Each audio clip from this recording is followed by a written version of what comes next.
watching Access LaPorte County Channel 97. Coming up next is the September 15th meeting for the Michigan City Board of Public Works and Safety. You can find more information for this meeting by visiting www.accesslaportecounty.org. Good afternoon. I'll call to order this Board of Public Works and Safety meeting for Monday, September 15th, 2025. And I'll start with calling the roll. Mr. Simmons? Present. Mr. Tisdale? Present. Ms. Smith? Present. Ms. Moore? Present. And Mr. York is present. And Attorney LePage. Here.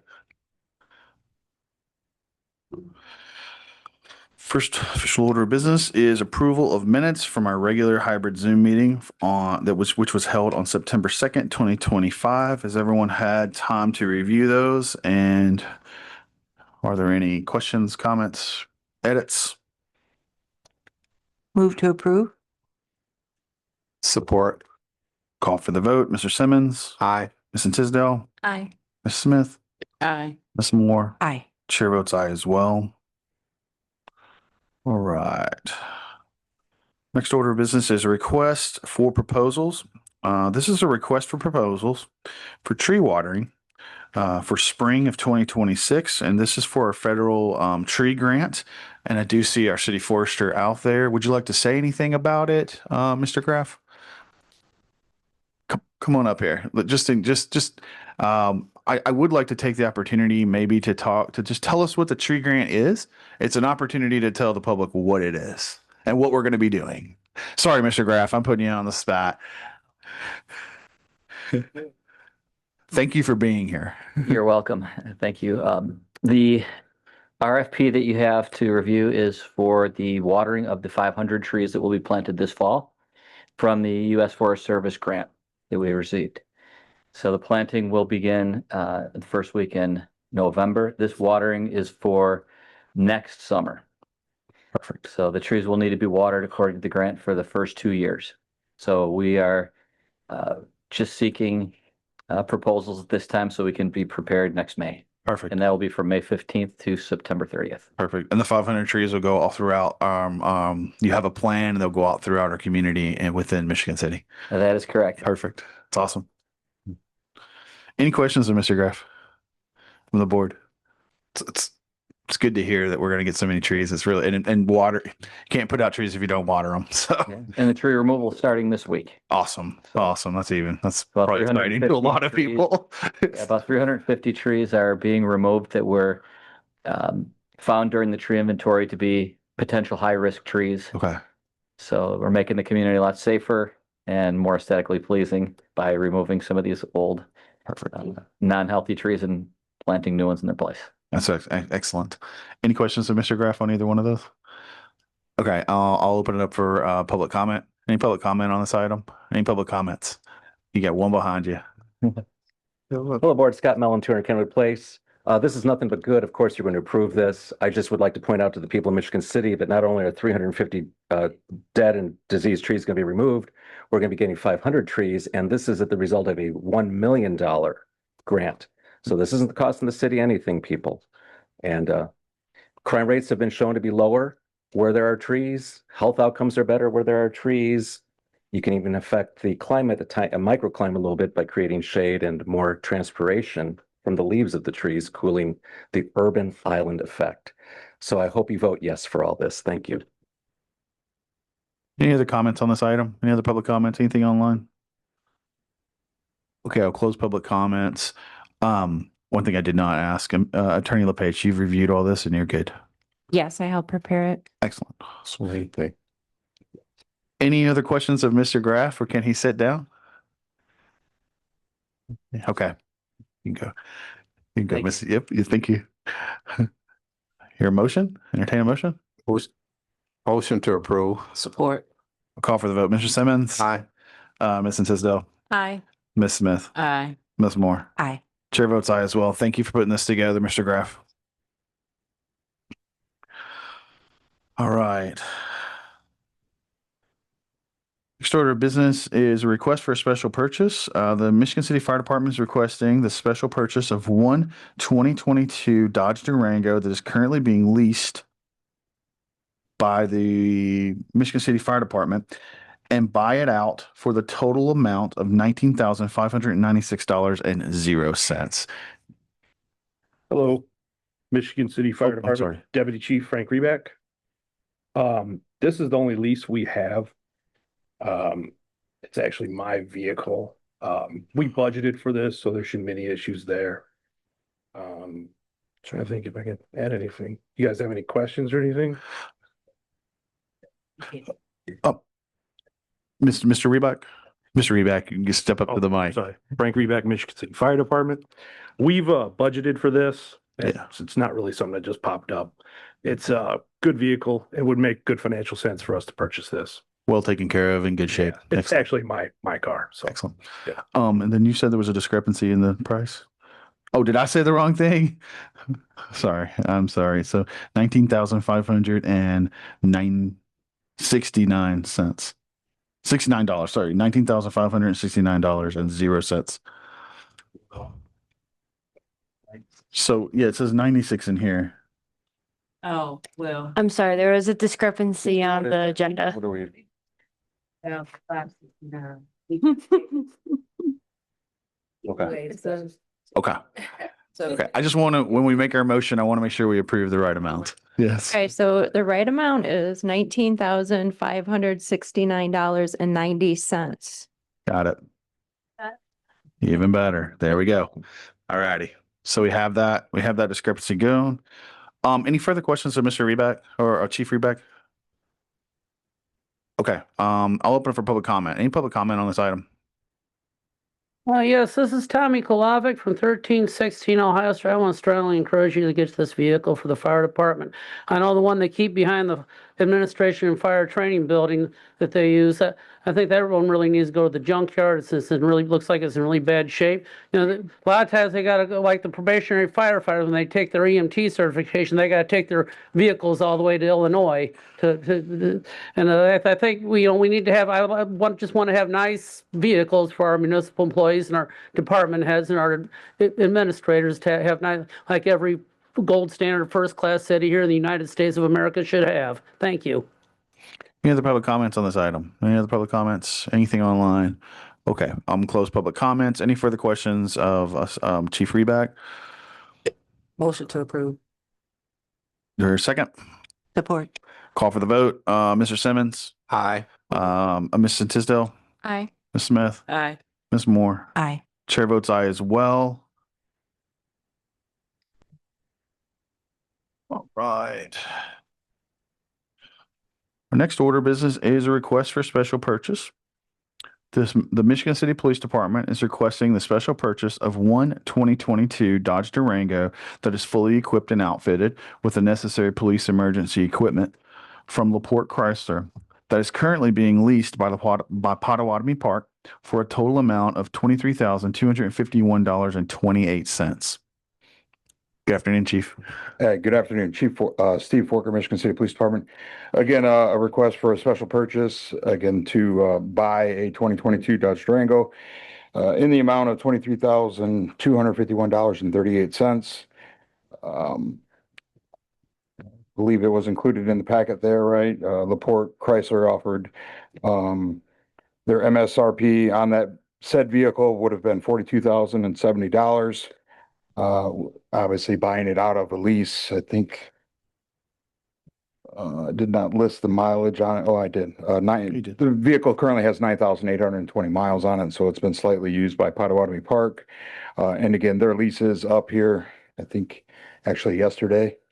So again, their LaPorte Chrysler is offering us the opportunity to purchase that vehicle at the essentially the lease buyout price. It is currently fully outfitted and equipped for a value of $8,500. So again, in the grand scheme of things, the total value or total savings for the city is $27,318.62. So again, just requesting to buy a slightly used vehicle that is fully equipped and ready to be outfitted or upfitted with appropriate Michigan City logos. Any questions of Chief Worker? I see it's Potawatomi Park fully fitted. Is this a take home? For Pop Park? Yes. Yeah, I believe they did take it home, right? Which Okay. I believe at the time, the deputy working there was living in Pop Park. So they didn't really take it home very far. Again, it's 2-year-old vehicle or 3-year-old vehicle. It has 9,000 miles on it. So Yes, low mile. it's very low mileage. Any other questions of Chief Worker? Chief, this would be number 4 purchase for you from the 3 we're buying out. I think we did a approval for a purchase of 3. Yeah, From the we buyer? did, right? We bought out 3 Durangos out of the previous purchase, right? Or out of a previous lease. Again, I would say this is kind of a separate purchase, right? It's not. But from those same funds. Is So yeah, I would say monies was approved through the or already budgeted through the cigarette tax fund. So yes, this would be the 4th vehicle purchased out of that fund. And I believe we're still working on some other purchases out of that one. correct. Yeah. Any other questions of Chief? Okay, let's open for public comment. Any public comment on this item? Any public comment on this item? Any public comments? Okay, I will close public comments. Any further questions of Chief, or do I hear a motion to approve? Motion to approve. Support. Okay, I'll call for the vote. Mr. Simmons, Aye. Mr. Tisdale, Aye. Ms. Smith, Aye. Ms. Moore. Aye. Chair votes aye as well. Thank you, Chief. All right. We have one more special purchase. The Michigan City Transit Department is requesting the special purchase of 2 new buses, brand Turtletop Terra Transit HD Ford F550s through ABC Bus Inc. in the amount of $377,610.54. Good afternoon. Good afternoon, Robin Tillman, Michigan City Transit Department. Request approval of this packet to move forward. These new units are 4 feet smaller, 22 passengers, and it's a lower floor, so the egress is only 9 inches. So We talked a little bit about this in a meeting. These smaller buses, because you've been seeing less capacity riding on, and it'll just be a better. It's lower and it seats better, if you will. It navigates our city streets better. Yeah. Some of our areas are quite narrow, Yeah, and the absolutely. larger buses are more difficult to navigate. Yes, you said it better than I do. Any questions of Ms. Tillman? Are these replacing current buses, or we're adding routes, or we need extra buses, or? This is a bus replacement for our fixed route service. We already have in our programming and planning funds for another 2 in 2027. Okay, So I'll be coming back and forth to you guys. thank you.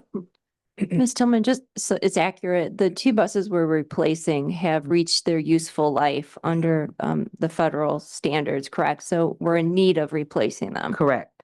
Yes. Yeah, they have a life. That's right. Yeah. Any other questions of? Yes. The city's match is 20%. 20%, It's like 75,000-ish. somewhere around there. Okay, we I have think I that. have a breakdown You do. in the packet. You do. I just wanted you to say it out loud. Absolutely. It's a good deal. It's a good deal. Okay, And we get this is some of our transportation funds. absolutely. Yes. I'll open up for public comments. Any public comments on this item? Oh, yes, this is Tommy Kolovic from 1316 Ohio Street. Never to save wear and tear on these new buses, I want to strongly encourage the Michigan City Municipal Transit to eliminate their all 4 bus routes stop at the LaPorte County Convention and Visitor Center, Visitor Bureau at Marquette Mall. They really shouldn't be pulling into the private property. The parking lot in there is atrocious, and it's just going to wear out those buses. So, it's bad. I've almost encouraging all the Visitor Bureau to maybe find a new location. Their lease is good there until 2027, so they're not going to be going anywhere anytime soon. Thank you. Any other public comments? Hello, Board, Scott Mellon, Turner County Place. My question was about funding, which we touched. So to be clear, 20% of the cost would fall to the budget of Michigan City. Correct. So it's 80% other funding. Correct. So we're getting 2 brand new buses that are made to fit our needs better for $75,000 approximately. Yes. That sounds great.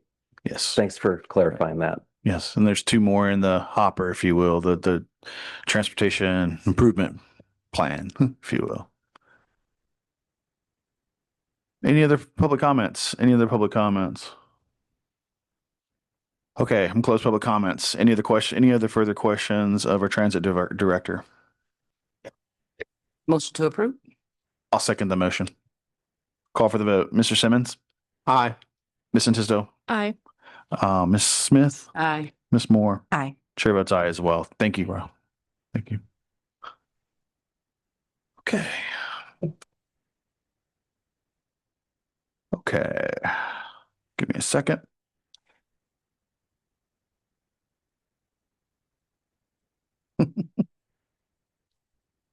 Okay, our next order of business is approval to declare certain computer equipment as surplus. The Michigan City IT Department is requesting that certain computer equipment be declared surplus. Mr. Metanik, how are you doing today? Good afternoon, Board. Andrew Metanik, Information Technology. We have a large amount of surplus computer equipment. This equipment is stuff that we've taken out of service over the past number of years. The equipment is no longer useful to us at all. What we've done is utilized internship programs over this year and the year before to go through all the computer equipment, along with a IT technician that we have over at the police department to ensure that all the data containing devices like hard drives or memory, any type of thing like that's all been removed out of all these units. And we've gone ahead and we've palletized all these into, and we've sealed them with plastic wrap. And so they're right now, they're just taking up a lot of extra space. It was a pretty big project. There was a little over 46 pallets of equipment. And like I said, a lot of this is very old computers that will not run any modern type of software and serve no purpose to us. And so I'm requesting today to ask for those items to be declared surplus from the board here, so then I can go ahead and send these to auction to get them out of the city storage here. And that'll be my next request after this one for the auctioning. Perfect. And it looks like you've taken the time to itemize like all the things that are there. So Everything's itemized, every serial number is captured, every asset tag's been captured. And that's why it took months to go through. So. A lot of work. Any questions of Mr. Metanik from the board? Sandy, how about, just say it out loud, but it's 46 pallets. About how many items is that? Thousands and thousands of items. I mean, we have even keyboards, mice, monitors, old, CRT, which are your old television type monitors. We have just all kinds of just miscellaneous little stuff. But we organized and went through every single one of them, and everything that could contain data, we took it apart and put it back together after removing any type of device that could contain data. So, and then that's why I also we had the interns do it, but I had a technician overseeing the entire thing to ensure that each pallet was clean of any data. Yeah, that's a lot. Tedious. Any other questions of Mr. Metanik? Where are you storing all this? I have pretty much begged a number of different department heads, let me store some equipment at different places. So we have them in 2 different buildings right now that are city. And then I'm also storing it in a shipping container at Port Authority as well. So I've actually had to reach out to Port Authority to help us store some additional. So we are very eager to get rid of this equipment. And so are they. I think we overstayed our welcome a little bit with how long we've taken some of their locations for storage. So, yeah, I mean, there's a long list of itemized things here. So, any other questions of Mr. Metanik? If not, I'll open it up for public comment. Any public comment on this item? Any public comment on this item? Anything online? Any public comment? All right, I'll close public comments. Any further questions of Mr. Mechanic on this? I think he did a very thorough job of getting us of putting this together, so we appreciate that. I'll make a motion that we approve the list or the items that you provided to us as surplus, and that we make up the appropriate I don't know, make the appropriate whatever we need to do to get them listed, itemized as surplus, so that you can get rid of them, dispose of them. I'm sorry, I muddled through that a little bit, but I'll make my motion better. I will revise my motion. I make a motion that we surplus this equipment and the packet that you provided us, and to make it available for purchase later on. Auction. Support. Sorry about that, guys. Call for the vote. Mr. Simmons. Aye. Miss Tizzle. Aye. Miss Smith. Aye. Ms. Moore. Aye. Chair votes aye as well. Go ahead. So our next order of business. So now that we have surplus them, our next order of business is online auction services. The Michigan City IT Department is requesting that the city approve a contract with Liquidity Services Operations LLC GovDeals to conduct online auction for surplus computer equipment. Go ahead, Mr. Mechanic. Once again, Andrew Mechanic, IT Department. With Liquidity Services LLC, they are a major auction company that works with state and local governments for them to be able to dispose of this surplus equipment like computers. The City of Indianapolis uses them heavily, along with a number of other municipalities in the area. I know that town of Maryville and South Bend has used them. And when we were looking at an online platform, and that was one of the things that was key to me, is because we want to be able to make it so everybody can have the opportunities aware of these things. This can be sold in bulk, but then, the general public can easily find this and be able to bid on it in very simple ways. And GovDeals seems to fit that bill, because there is only, after doing a lot of research and working with the state of Indiana with the Office of Technology, there are very few auction services that are actually been vetted through the Indiana Office of Technology, that because you have to actually get approval from them, the auction companies do, in order for you to be able to utilize their auction services to be able to, for a municipality to be able to put their items online. And so the GovDeals Liquidity Services on operations are, they have went through all the different things and have been vetted through the state of Indiana, and they are approved auction company for this purpose. And so how this would work is the IT department would be able to list all of our surplus equipment. We were going to list them as pallets. And so like you mentioned before, we have 46 pallets. When we were going through and ensuring that there was no data on any of these devices, each pallet has a manifest. That manifest has every single part that is in that pallet, along with every serial number and every model number of everything on there. And so we already have captured pictures, and we'll include the manifest for it to go to auction. Once we did the manifest and completed that manifest, every single pallet was shrink wrapped to basically ensure that nothing was removed or added to that pallet after it was shrink wrapped. And so we're going to plan on putting these online, like I said, one pallet at a time, and it'll be sold on GovDeals, their website. And how this works, and it's very beneficial to the city, because unlike other auction houses out there where they may charge a seller's premium, the GovDeals website only charges a buyer's premium. So if we sell a pallet for $250, the city of Michigan City gets $250. We do not incur any types of fees whatsoever. There is no listing fees. There are zero fees for us. And we had a contract that I received from the state of Indiana, and through that they use, actually Indianapolis, Indiana, provided me with a contract. And then I also worked with GovDeals, and they sent me their boilerplate. Took both those contracts, we sent them over. Attorney LePage went through the entire contract. We have a contract that She would create it that is specifically for our contract with Liquidity Services, and that was written by her and has already been approved by Liquidity Services already. So like I said, there is zero cost whatsoever for us to utilize this service. And with doing this service, we will also be able to utilize this service in the future for other things that we need auctioned, because there's a lot of other things other than computer equipment that gets on this website. A matter of fact, the sanitation department, sanitary district, they also have an agreement with Liquidity Services, and they have already sold numerous vehicles this year and have, in our estimation, being able to get better pricing than we would have at a typical auction setting, since this is a national or international platform for these items to be listed on. So. Sounds like you did the homework. It's awesome. Thank you. Thank you. Any questions of Mr. Mechanic on any of this? Okay, I'm going to open it up.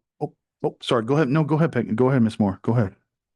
How, do they pick up the pallets themselves? Yes. The customer that buys it, is that? Yes, they will come on site to pick them up ourselves at our IT location. Now, what we were going to do was we were going to do a few pallets at a time, at least to get started, so we can kind of get everything set up so we're not getting overwhelmed, because we do not want to take techs away from doing, work orders and things just to start liquidating. So we're going to try to take some pallets, sell them, maybe do a couple a week, and then have somebody, when the buyer comes, we'll load them for them. And we do have it, since we are technology and facilities department, we do have a little Kubota tractor with forks, so we can actually load it up and, for them as well. So. Good question. Any other questions from the board? Any other questions? All right, I'm gonna open up for public comments. Yes, Tommy Kolavic, this is from 1316 Ohio Street. I think this is a great idea. I'd like for the mayor to put some more of the other municipally owned properties up on this govsdeals.com. I think she could start with the old Six and Willard property at police substation building, dilapidated, get it out of our hands and, be free and clear of it. That's, the mayor does have the authority over the city-owned property. That's by statute. Any other public comments? Any other public comments? Okay, hearing none, I'll close the public comments. Any other further questions of the board to Mr. Mechanic, or do I hear a motion? Motion to approve. Support. I'll call for the vote. Mr. Simmons? Aye. Ms. Tisdale? Aye. Ms. Smith? Aye. Ms. Moore? Aye. Chair votes aye as well. Thank you for putting all this together. It's obviously a lot of work, so we appreciate it. Thank you.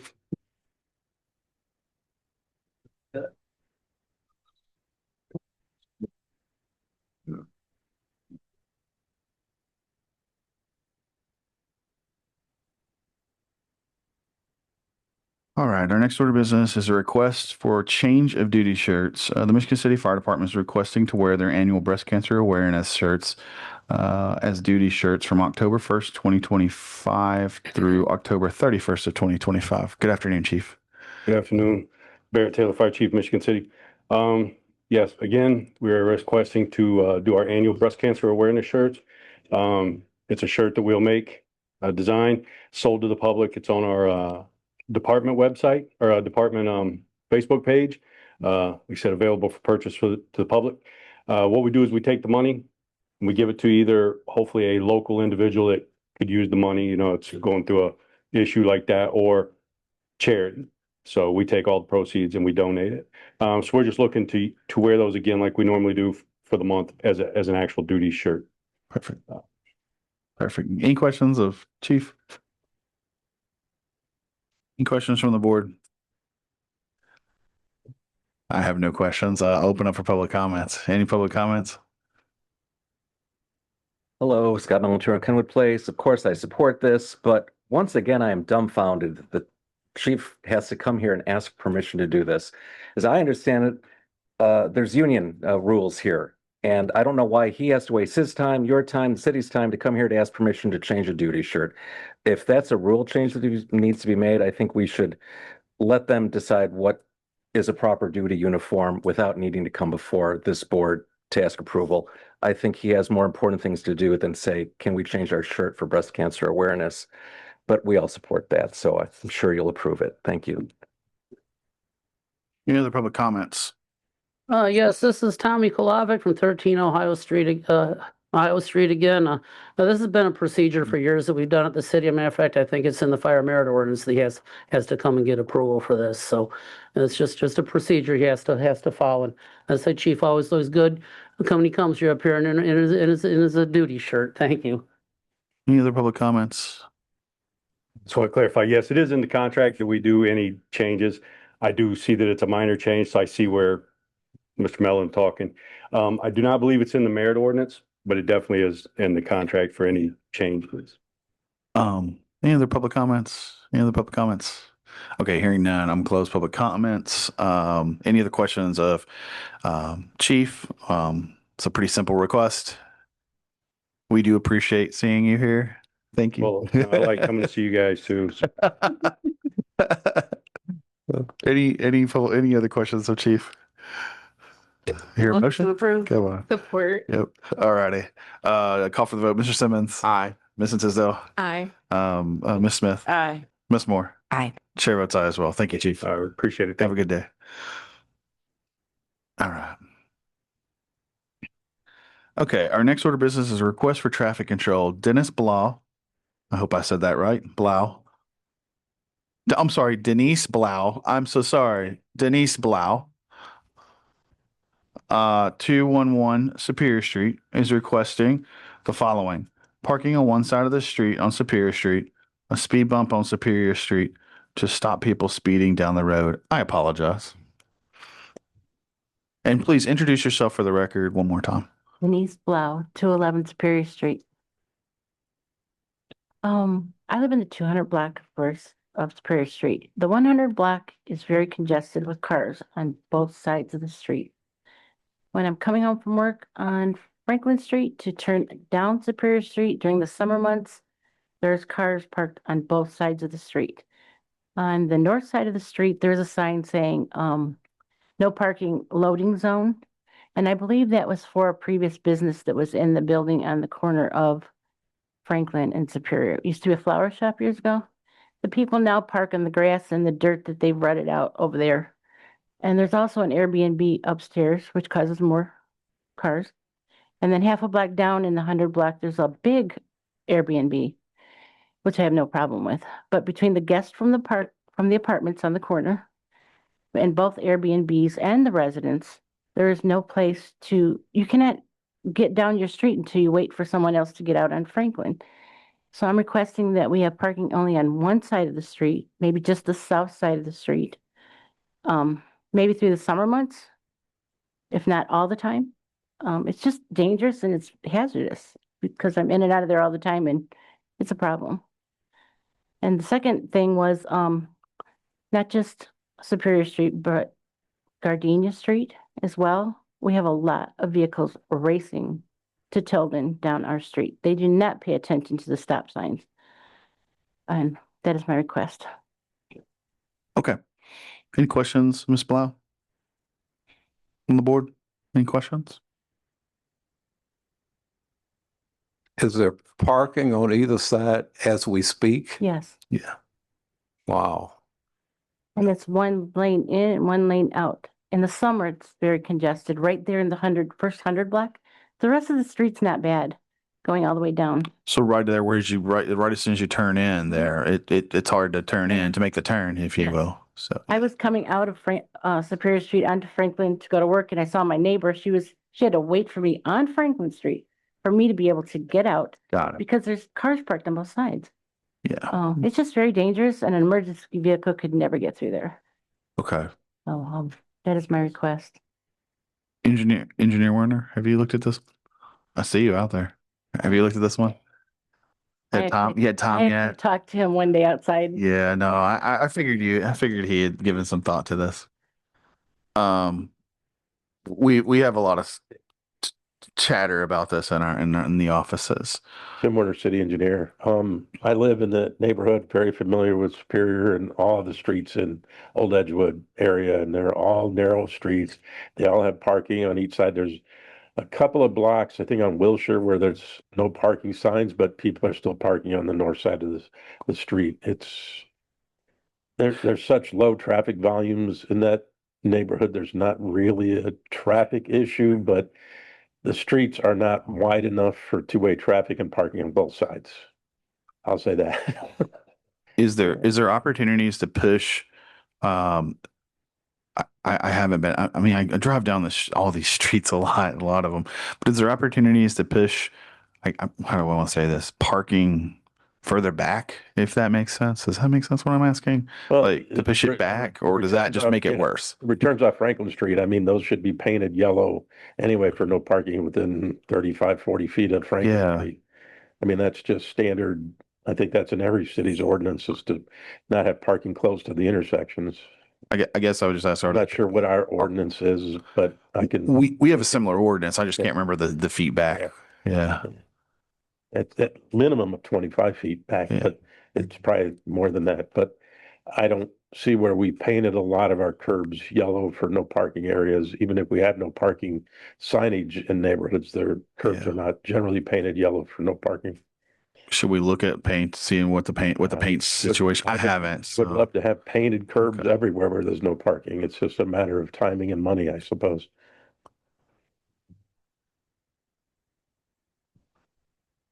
The issue with making parking limited on one side of the street is then you have people on north and south sides or east and west sides arguing about which side parking should be on. So it's probably almost better to look at one-way streets to make that. And then you have people, well, I'm only 2 blocks up, or whatever, You're never going to make everyone happy. No, totally. Okay. Any questions of Mr. Warner, Engineer Warner?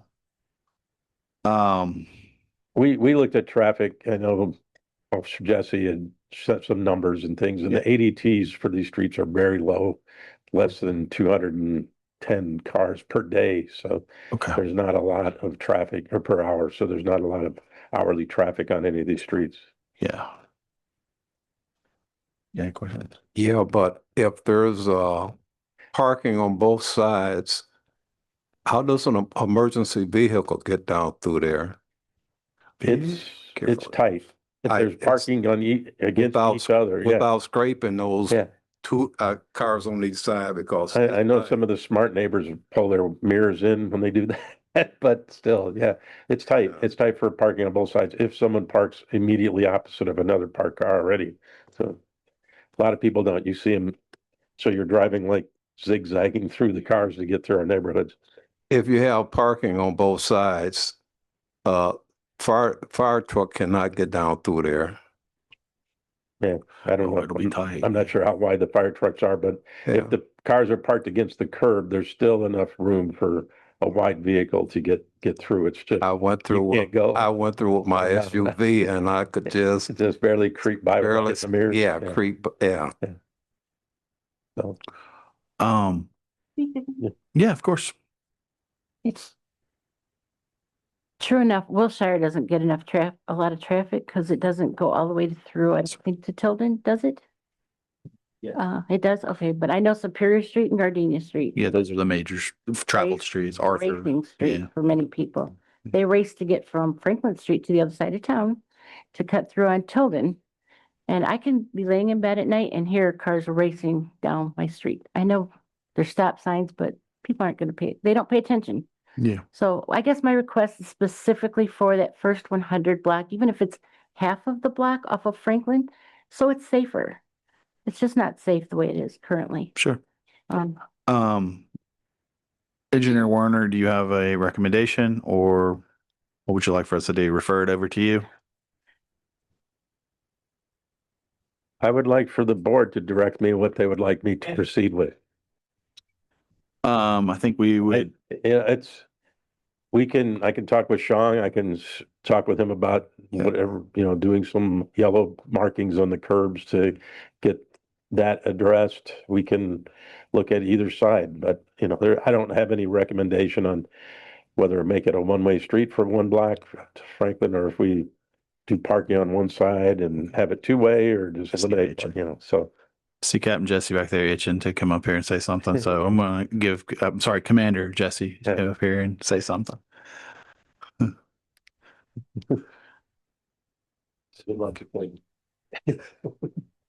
Good afternoon, Commander. Hello.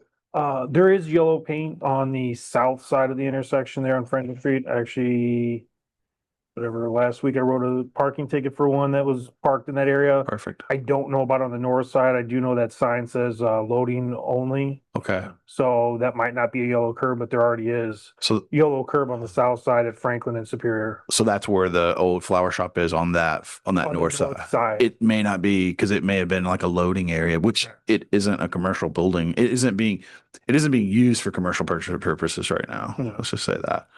So there is yellow curb there currently. Okay. With the sign. Okay. I'm gonna open it up for public comment real quick, and then we'll get back to it. Are there before I do that? Are there other questions from the board to Captain? I'm sorry, Commander Jesse or Engineer Warner. Okay, I'm gonna open up for public comment. Oh, yeah, Tommy Kolovic, 1316 Ohio Street. I got a little information about speed bumps. Cities often choose not to install speed bumps on city streets due to several factors. These include lack of effective and signally reducing vehicle speeds, the impediment of snow removal operations, and high costs associated with installation and maintenance. Studies have shown that speed bumps can only reduce speeds by about 1 or 2 miles per hour, and they can interfere with emergency vehicle response times. Additionally, speed bumps can increase traffic noise levels and contribute to vehicle exhaust emissions. These factors, along with the potential for increased wear and tear on vehicles, make speed bumps less desirable for city streets. I think all the speed bumps, we got another request for speed bumps coming up. I'm noted the speed bumps as far as the same street parking. You need to realize all these neighborhoods all went back when these neighborhoods were all built, cars weren't even invented yet. It was all horse and buggy. It's just one of those economic factors you have to choose for yourself when you decide to establish your residency there in the Midtown section of Michigan City. We need our on-street parking. If you allow just the one side of the street parking for this, you're going to open up Pandora's box for every resident and tenant and business owner to have one side street of parking on their street. So that's my thoughts on it. You just deny it 5-0. Any other public comments? I'll give you a time to come back up. Yeah. Okay. Scott Melantour on Kenwood Place. I just drove that street. I just reviewed it on Google Maps. It looks like a standard 32-foot street with 2 parking lanes and plenty of room for a fire truck or any other vehicle to drive down the middle.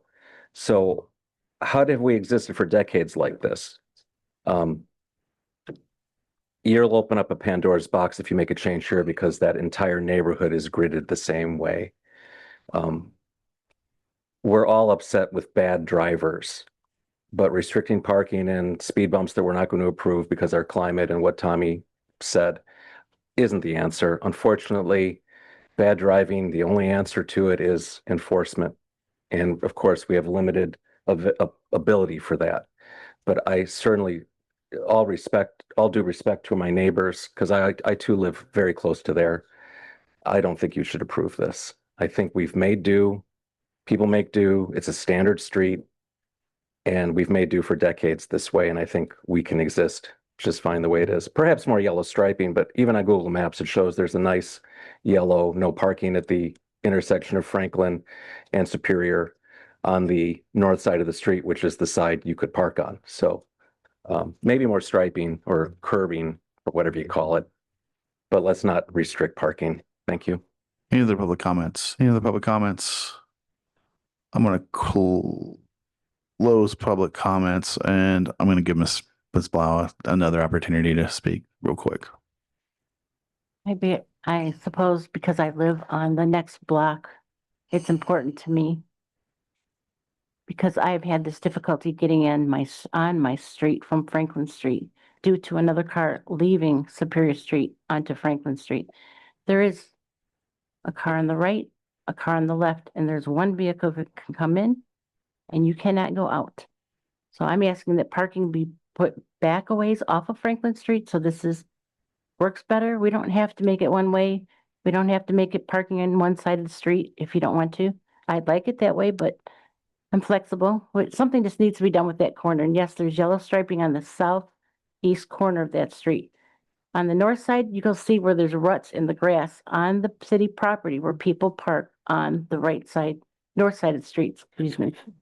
Oh, that is Thank you. Thank you. What would we, Miss Moore, you had a comment, and I want to make sure you get to say what you want to say. Yeah, I'd like confirmation. Maybe this is part of a motion, but not yet, but I'd like confirmation on whether a fire truck actually can get through there. I know we've got a visual, but I'd like confirmation because that's concerning if that really is an issue. But I think the yellow line situation could be addressed. It sounds very reasonable. Yeah, do we know that it's marked back at the legal, that's where we want it to be, you know, things of that nature? Is that what you're getting at, Miss Moore? Okay. Go My ahead. question is just for the area, for the building that's no longer being used as a commercial building, is it because it's zoned for business that that loading is still, that sign is still there? I would assume so, yes. Which I would say that if it's not being used commercially, then maybe the sign should be removed if it isn't being done. I mean, because that isn't something we would just have there. It would have to probably come here to be granted to be able to use that space as a loading zone because it's public. It's a public road. So maybe that's the directive, is to remove that loading only, make sure that it's striped correctly, and then it sounds like our Commander Jesse is already enforcing over there to make sure we're not parking too close to the intersection.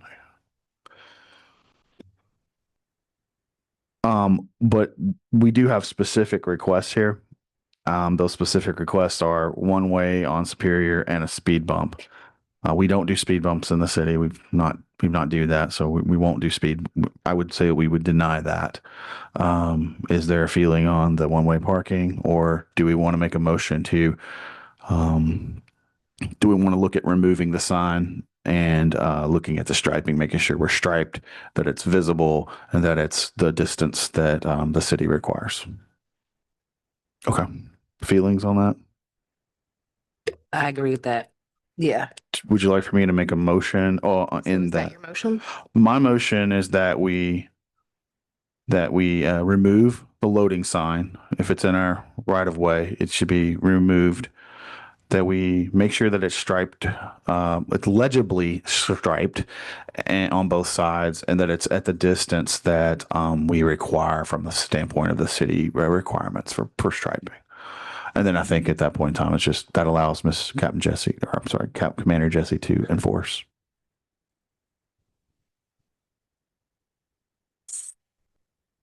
Could we add the confirmation on the distance for the fire trucks? Absolutely. I'll amend my motion. Let me back up. I'll amend my motion. I make a motion that we remove the loading sign, first of all. Secondly, that we make sure that the signage, that the striping is legible, meaning that it's on the curb. Third, I make sure that the striping that is on the curb, the paint, is at the distance that we would require as a city. And then fourth, that we confirm that parking on both sides, if they are parked across the street from each other, that a fire truck can get through that distance. Does that make Ms. Moore? Support. I'll call for the vote. Mr. Simmons? Aye. Ms. Tisdale? Ms. Smith? Aye. Ms. Moore? Aye. Chair votes aye as well. I'm going to ask Attorney LePage a question real quick, though. Would we then probably deny the others? A motion to that effect? I would assume so. Yeah, Okay. I would. Would anyone like to do that? I'll do it. I made. Do you want to table it until you get the confirmation that the fire truck can make it? What's the feeling of the board? Would you like for me to make a motion to table this?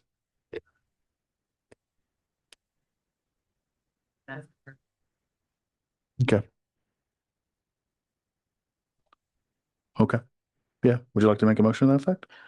Motion to deny the speed bump on Superior Street. Support. Call for the vote. Mr. Simmons? Aye. Ms. Tisdale? Ms. Smith? Aye. Ms. Moore? Aye. Chair votes aye as well. I'll make a motion that we table the parking on one side of the street of Superior till we get confirmation of at our next meeting. Does that make sense? Support. Call for the vote. Mr. Simmons, Aye. Ms. Tisdale, Aye. Ms. Smith, Aye. Ms. Moore. Aye. Chair votes aye as well. Okay. Okay. On to our next agenda item here. This is a request for traffic signage. Robert Dunn of 1410 Lorraine Drive is requesting the following: a stop sign at the intersection of Wellnutz Road and Lorraine Drive, a street sign indicating Lorraine Drive for postal workers and visitors to access the road easily. Good afternoon. Good afternoon. Robert Dunn, 1410 Lorraine Drive. I'm requesting a stop sign, not because there have been any incidences, but because there's never been a stop sign from Lorraine Drive onto Wellnutz. Since the Lorraine townhouse apartments were built, and I believe that's 1986, there's never been a sign there. Nor has there ever been a street sign saying that we're Lorraine Drive. There have been, let's say, large markings to say Lorraine Townhouse Estates. So people have assumed that this is Lorraine Drive. But we would like to have a stop sign to ensure that the people coming out of Lorraine Drive will stop and not just pull right on the Wellnutz, and that we have an identity. Okay. I do know there's been quite a few emails on this one. Tim, can you please give us a rundown? Attorney Warner, can you please give us a rundown on what you've found out about this? Because I know I've been seeing a lot of emails going back and forth. I just want to make sure I don't want to misspeak. Yeah, this property identified as Lorraine is outside the city limits. This is in county. This is unincorporated LaPorte County. It's not our jurisdiction. There is no road identified as Lorraine Road in Beacon for the county. There's individual townhomes or apartments that are owned in this, but there's a homeowners association that owns everything up to the Wellnutz right away. Okay. So it's not our jurisdiction. Yeah, it's a county issue. It's not Michigan City issue. If there's no road and it's private, could then theoretically could the homeowners association establish their own street sign? They should be able to do Stop that, sign? yeah, on their property, yeah. Okay. Okay. I'm trying to recall the agreement for the transfer that we got with Wellnutz, if we just received the roadway as maintenance or if the whole right of way was transferred as maintenance. And it's kind of unclear to me. It looks like we were just transferring Paz Road and Wellnutz Road, the pavements, and not the whole right of way. Because we've talked about this with relation to removal of trees, Right. et cetera, things of that nature. And it looked like it was just like the pavement. Right. Yeah. So we can't put a stop sign in the Wellness Road pavement. That's the only thing that we have jurisdiction over at this point. Okay. Okay, so I don't think we could take action on this. He needs to get action from LaPorte County. Or their Homeowner Association requesting it of Association. LaPorte County. Yeah. Okay. Questions from the board? Any questions? Have one more thing to say, if I may. Of course, Mr. Dunn. You're talking about the county, and that's one thing that we approached first was the county. And the county said that Lorraine, as well as Wellness, had been turned over to the city 2 years ago. And this is why we're coming to you, because the county said, well, we're not responsible. It was turned over to the city. So if we can get clarification on that, that'd be great. I mean, if we have to do it ourselves, that's fine. Yeah, I don't think Lorraine was part of that. It was Wellness was, but I did not see Lorraine on that list, if I'm not mistaken. I'm looking down here because I know you sent it out today. To you, but I didn't look at the I details. looked through. I did not see Lorraine in there, and I don't remember Lorraine being part of it. Probably because it's probably a private drive. Yeah. Yeah. Yes. Okay. It belongs to your HOA. I assume you have an HOA there. Yes, I do. I'm VP of it. Oh, that's great. There you go. There you go. Typically, I mean, when we have HOAs in the city, we typically don't get involved in their road signage, things of that nature. They take care of them. So, because they want it to be a certain color, a certain look or whatever. You probably just could get your own signage and do this, and have it installed. I don't know if we have a definitive on whether or not we took over the right of way or the pavement. Mr. President, I did reach out to Sean Smith as well, and he said that he spoke with LaPorte County Highway Department. Lorraine Drive is privately owned and not the responsibility of the county. Okay. The city. I think that is a pretty definitive answer. I think you Thank you. probably could put up your own sign and do what you like, and you can make it whatever color you like, Mr. Dunn. Thank you. So I would say stick with red on your stop sign, but Yeah. We'll do everything legal and standardize everything that we can. Absolutely. We appreciate you bringing this to the board today. Unfortunately, I don't know that we can make a decision on it. We wouldn't deny or pass or whatever. It's not under your jurisdiction. Yeah, it's not under my jurisdiction, but I would say that just given the situation, you probably can put up your own signage. Okay. Yeah. Thank you very much. You're very welcome, Mr. Dunn. All right. Moving on. Our next order of business is a request for traffic control. Matt Sapala of 156 Mayfield Drive is requesting the following: 2 speed bumps near Paladin at the old Neiman Elementary School, 1 on Royal Road and 1 on Tryon Road, to slow down traffic and trucks or to lower the speed limit in that area to 20 miles per hour. The second piece of this is construction zones to be posted and have a construction speed limit of 20 miles per hour. Is Mr. Sapola? I hope I'm saying that correctly. Yeah. Please introduce yourself for the record. Just make sure I stated everything correctly. Yep. Matt Capola, 156 Mayfield Drive. I appreciate the time. I'm here to talk about safety. I don't know, is the speed bump still, you said that's off the table? We don't do speed bumps in this city. It's just been I'll just be honest, they get destroyed. Yeah. So Oh, yeah, that people are speeding. So mainly from scraping. yeah. All right, so I guess let's focus on the speed limits in the area. Everyone's been through a school zone. The speed limit always changes, obviously for safety. It's 30 miles an hour on both lanes. You got Royal Road at 30. You got Trunnion at 30 miles an hour. You got assisted living right there on the corner on the west side. You have the elementary school on the right side. And you got buses coming in and out. You got school teachers in that back parking lot.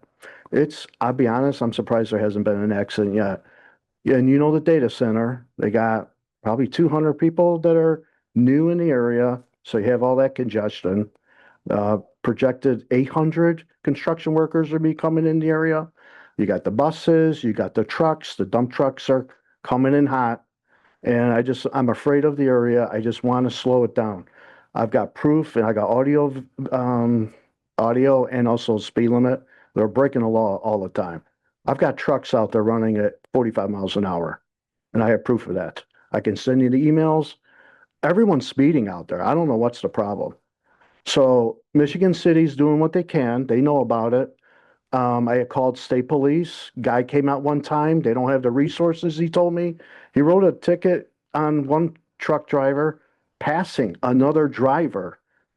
Yeah, I couldn't believe it. So his name was Mr. Turner. So we got a speeding problem. There's no doubt. And I just want to slow it down. And law enforcement can't do it alone. That's why I propose speed bumps. If you can't do that, let's at least put new signage out there. Let's lower from 30 to 20, please, if possible. Or child zone. I mean, you got the school zones. I mean, we all been through a school zone. It's 20.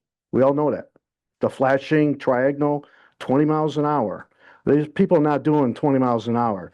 There's burnout marks all over the area. All you have to do is drive out there. You can see it for yourself. There's skid marks at every stop sign. Right there at that school, at that corner. No joke. I'm talking 50 to 100 feet. I got pictures right here if you want to see them. I got pictures on my phone. I can send them to you. It's safety.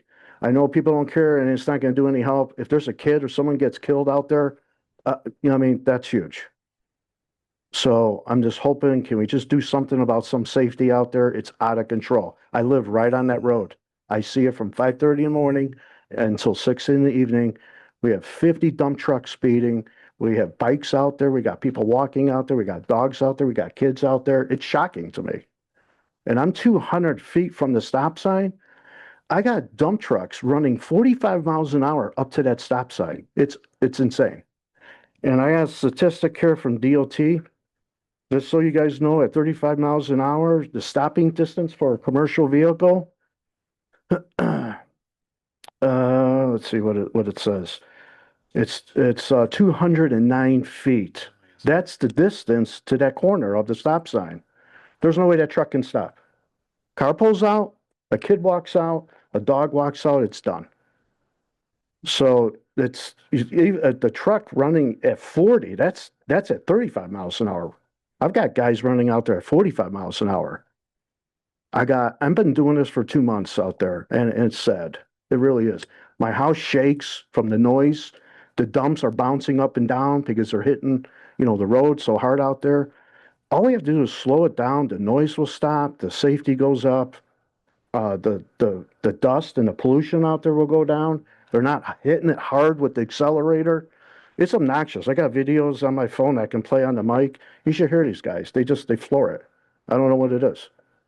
But it's just the data center coming in with all these cars. And then you got teachers out there. I mean, you got kids out there. I don't get it. No one's doing anything about it. Michigan City's been out there, so I will give them credit when it's due. But even at their dispatch says they're spread thin. They don't have the resources. Indiana doesn't have the resources. They said there's 3 guys down. They don't have the resources to add on more commercial law enforcement. So maybe at least we can do a little bit. Let's just lower the speed limits and I'll contribute. That's how serious I think this is. I'll contribute to the signs. I have no problem with that. Thank you. Commander Jesse, I'm going to call you up. Do you have any thoughts? Comments? The officers have been out there. I don't know, how many tickets or anything like that have been written, or if it was more of the PR education aspect and deterrence in that aspect. So, I don't know that, but I know the officers have been out there. Obviously, he's seen them as well. I don't believe when I looked up that any crashes in that area, like when I normally run it for you guys. So, Yeah. I mean, the speed limit's 30. I'd lowering it down to 20. I mean, if they're not following 30, I mean, it's an enforcement issue, obviously. So, I mean, lowering down to 20 is not going to change anything. Yeah, that's kind of where I was going with what I was thinking in my mind. Well, if they're not following 30, then they're not going to follow 20. It's really enforcement at that point in time, unfortunately. Questions from the board? Mr. Simmons? I say not a question, just a comment. Do we know, technically it's not Neiman School anymore. It's a childcare facility. So I do know there's children in the area, obviously, but I don't think it's designated a school anymore. Yeah, but it's still children. Yeah. Just like the school signs are still up. Mm-hmm. And 30 miles an hour, I can't see any harm in lowering it to 20. I lived out there. I know how it is. I drove it 1,000 times. And the guys working, hauling for the data center, they do drive fast down that road. There's no doubt about it. And approaching either way, if you're coming down Raw going north and you're approaching the stop signs east and west on Tryon, you got to stop. Yeah. So why not slow down? Why not drive slower? I don't get it. I mean, even if we lower the sign, if that's the decision of the board, it's still an enforcement issue at the end of the day. So how do you address that? Because it's still an enforcement issue. Yeah. Did you say that no tickets had been issued? I said I don't know how many. Yeah, I didn't look that up to try to pull for that area to see how many or anything.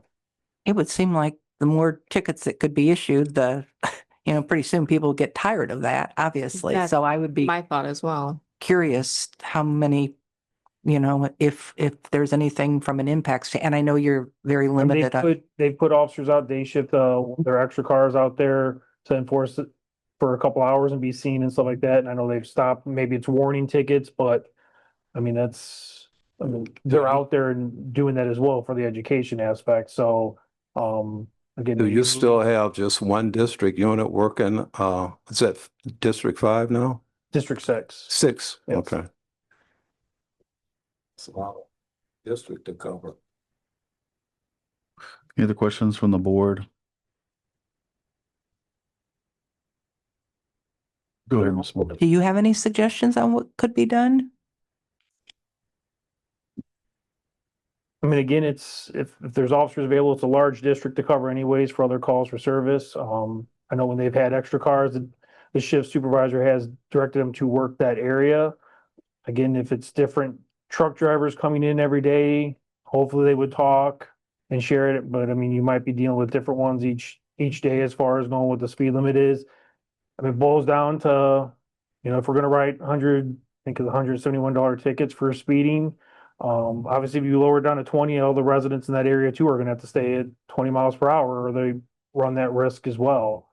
Again, a lot of it is just individual people doing what they're supposed to do, even after we've stopped them. I mean, I've had people speed off after I've stopped them for speeding already, you know what I mean? So. Engineer Warner, do you have any thoughts? I mean, you deal with signs a lot. Yeah, give us your thought.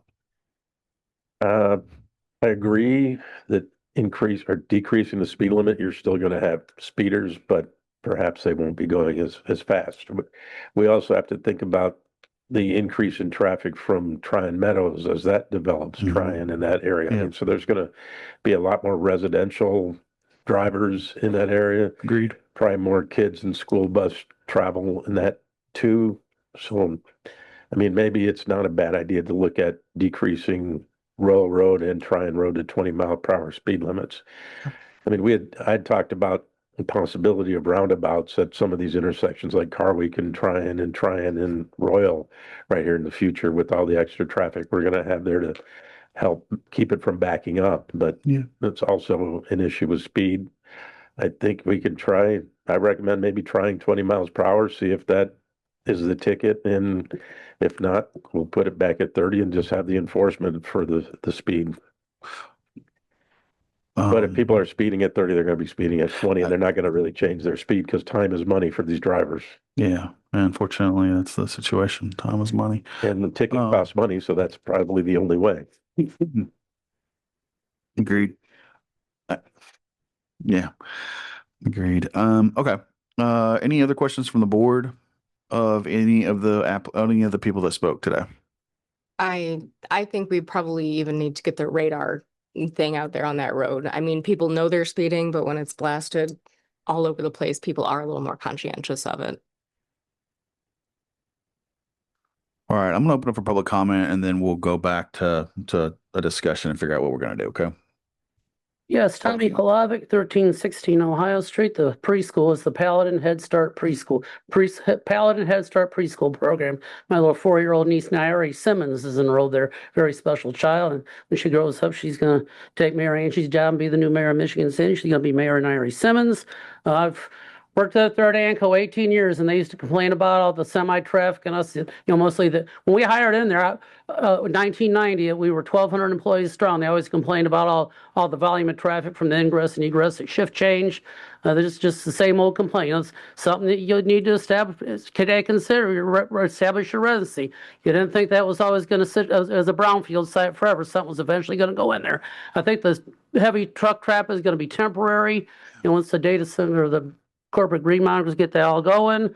I know my family and when they used to pick my up from work and then my coworkers used to get speeding tickets because it was just a 30-mile zone. So I think just keeping it the 30-mile zone, maybe get the motor carrier division from the Indiana State Police to enforce that. It's just my thoughts. Both the speed bumps and the change of the speed limit ought to be denied. Thank you. Any other public comments? Scott Melland, 200 Kenwood Place. First of all, I absolutely believe everything the man said about what he's observed. And I absolutely feel his passion for this. As we've discussed many times before, signs really don't control behavior very well. I believe the speed limit, even for our side streets, is 30 miles an hour in Michigan City, unless it's 25. So, and these are arterial streets. They're designed for higher capacity and higher volume and frankly, higher speeds than 30. So I wouldn't recommend personally a lower speed limit. I don't think it would do anything. We're having a somewhat temporary problem out there with construction at the data center site and with the upcoming Tryon Meadows. There'll be construction traffic there as well.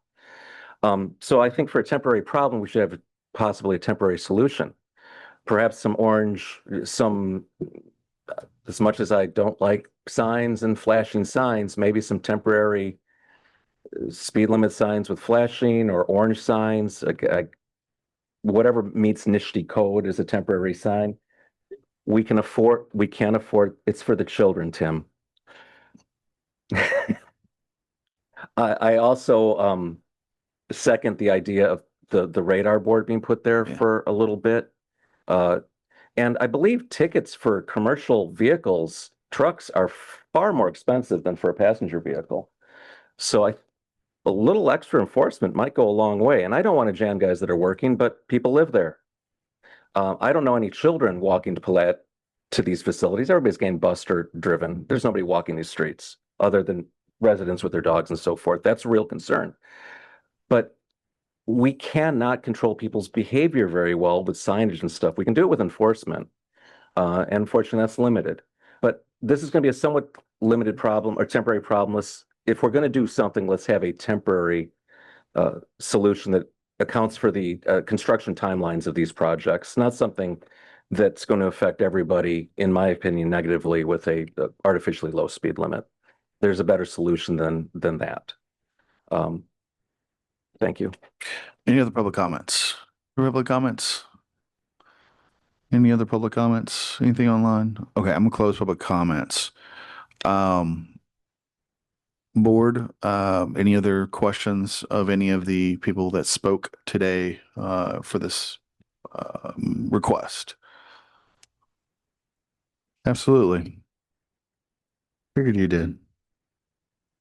Is there not a time when there are special patrols, special enforcement operations or something that could be done within the time that the traffic is the highest volume? I don't presume to know police operations, so I'm just trying to understand, could there be some type of, I agree with Mr. Mellon, temporary solution along with Candace and the radar?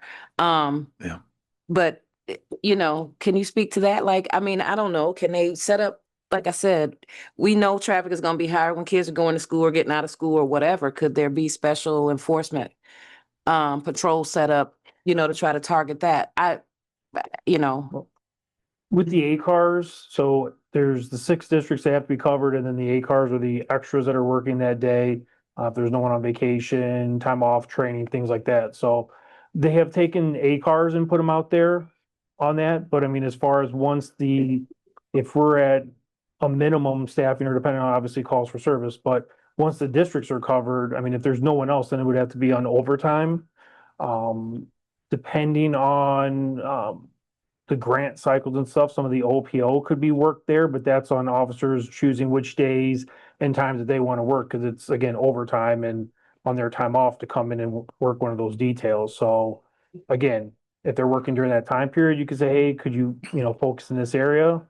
But again, to consistently have someone there on Monday through Friday or whatever else, I mean, it's just, yes, it's would not be feasible in that aspect with the current staffing and allocations. No, ma'am.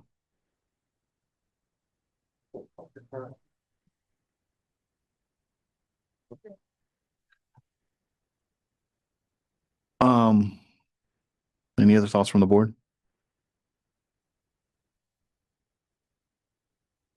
Anyone want to take a stab at a motion? Or do you want more information?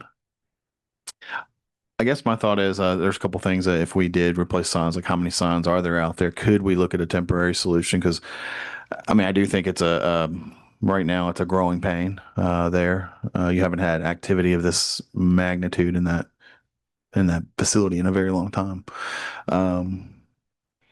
And I don't know that changing a sign to 20 is going to stop anyone from speeding. I just feel like that's just changing signs for changing signs.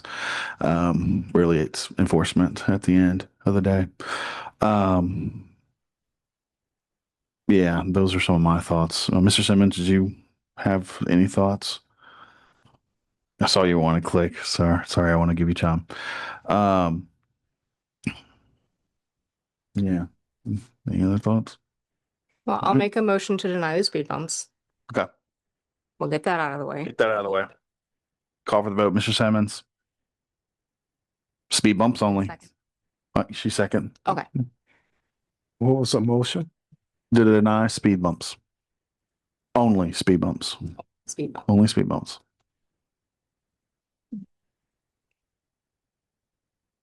Aye. Ms. Tisdale. Aye. Ms. Smith. Aye. Ms. Moore. Aye. Chair votes aye as well on the speed bumps. All right, so let's deal with the other thing. Do we know, is there a temporary way to do temporary signs out there? I'm looking at engineering warrant. I don't know that we have those signs. I wish Sean was here. I don't know if we have that they would be the temporary speed limit, but then I don't know how you hang those and enforce those because you then got competing signage. Well, we'd So, take the 30-mile-per-hour speed limit signs down and put the 20-mile-per-hour speed limit signs up. If Sean doesn't have any, he can make them or have them ordered, so. I don't know what signs they have just in the. in the Yeah, yard. from I don't know how many signs are out there. There's all those questions I have. Either. But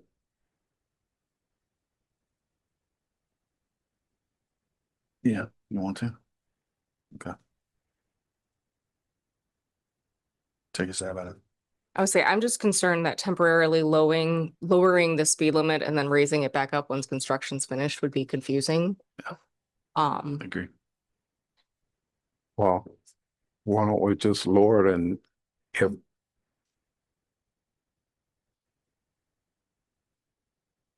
right, I make a motion to deny changing the speed limit to 20 miles an hour.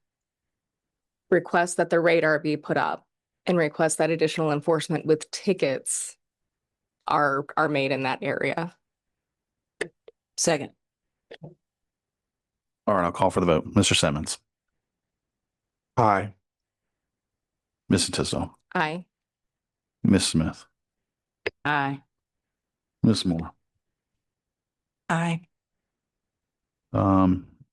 Chair votes aye as well. I would like to revisit this one though. I really would. I really just feel that we should revisit this. We should be obligated. There hasn't been activity there in a very, very, very long time. We know that over the next few months, as they ramp up out there, there's going to be quite a bit of activity, even being short term. And we do have the impacts Mr. Warner brought up about we have 168 new units coming in over there on Tryon Meadows. I mean, I don't want to do a full traffic analysis over there, but I mean, I do think this is something we should revisit. Mr. Warner, if I could ask you a question, when should we revisit this? What is the applicable time for us to come back to this? Is it after permits are issued, during construction? What would be the applicable time for this?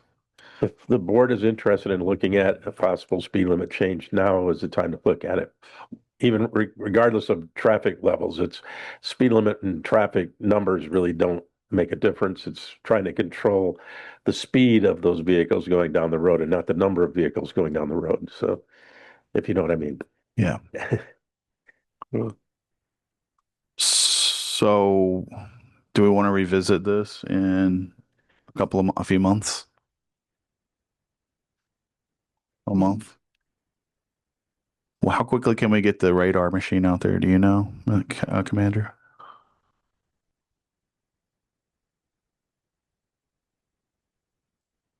Probably sometime this week, I'd have to check out Okay. where's a good safe spot for it to be parked. Yeah. Make sure depending on whose property it's on, that it's not gonna cause any issues and stuff, and Okay. speak to you as well and try to figure out. But again, it's where the cars are gonna be up to speed and everything, like, Yeah. again, finding out a Sounds spot like where it's going to be the most influential. Okay. But probably sometime this week. Do we still have anyone working traffic? Even if we had one person, they could monitor that better than, just the sign out there. I mean, No, I have one traffic officer for the afternoon shift. And again, with all the other spots that they have to go hit and stuff like that too. So, like I said, the A car has been used from the shift, to sit out there as well for multiple lengths, multiple days. So, I said 9. he's putting on his list. I mean, it is, I know that it is on the list, but again, he starts at 3 PM. So it sounds like that might be when some of the construction has died down, or at least the semis and stuff. So, Yeah. Yeah, it's really going to be that morning and that mid afternoon, probably when most of the construction is happening. Okay, so let's revisit this. Let's put it on our. I'll make a motion to table this, or not table it. What would be the appropriate motion? It's not really a tabling. Revisit. Okay. I make a motion that we revisit this in 1 month and see where we're at. Commander Jesse, could you be prepared to come back and give us some details on whatever happens out there? Would that be okay? You're always here anyway, so. I can try to pull up some stats on it. Again, I don't know if it's gonna be warning tickets, moving tickets. I don't dictate to the officers what they write, because each person is, in each situation. That's okay. Different on that. I know that, and we talked about that as far as some of the moving discretion. citations and the fines. So again, I don't make that. I'll be upfront right off the bat on that one. Like, I'm not gonna tell them what they need to write out there, but I can again, have some stats and see if we're A cars and come up and try to pull some ticket numbers for that area, warning and moving. Would that be okay with everyone? Okay. So let me refine my motion. I make a motion that we revisit this in 1 month at that date. And that we have Commander Jesse and City Engineer Warner back here to kind of just give us an update on what's going on.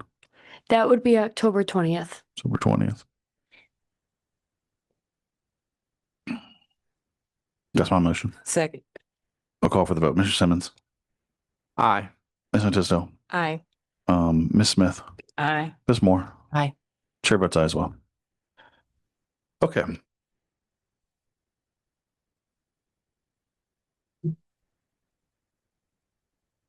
Okay.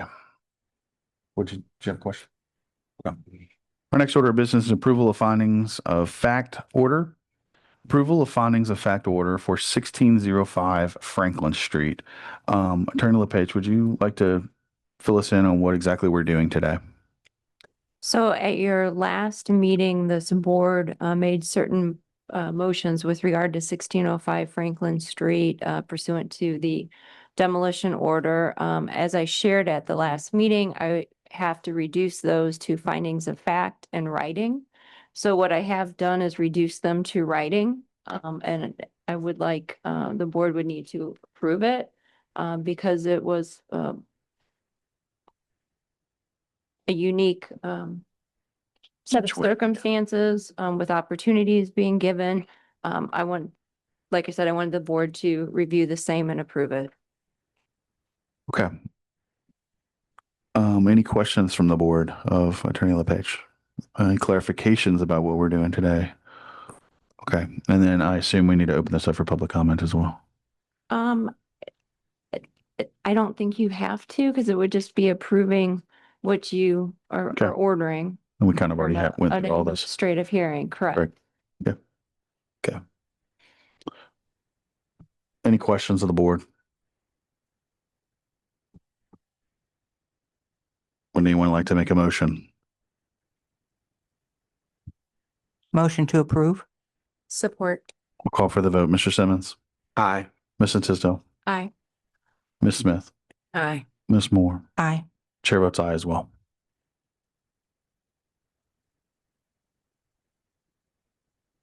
All right. Our next order of business is sidewalk and parking space closure for construction. Fernando Patino, Undefeated Construction, is requesting a sidewalk closure.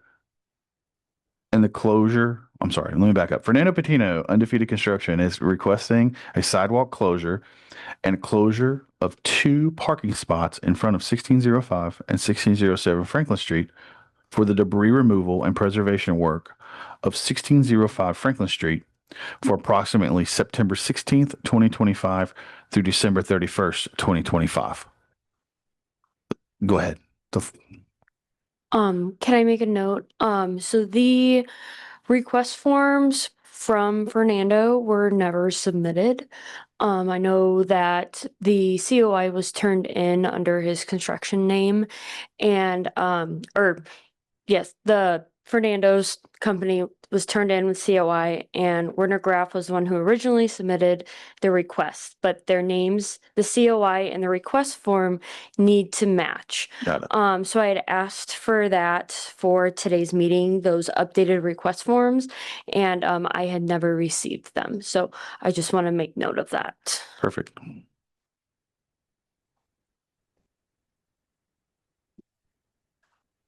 Okay, so we have miscommunication, which seems to be at par on this whole thing. Before I came here, I asked if Fernando was going to be here because he was on the agenda. And he said he was working and he wasn't aware that he was supposed to be here. So I said, well, I'll represent, that's fine. And then I asked him, I said, may I read this? This is just a text exchange between Fernando and I. Will you be at the Board of Works meeting today? Did you file the sidewalk closure forms with your signature?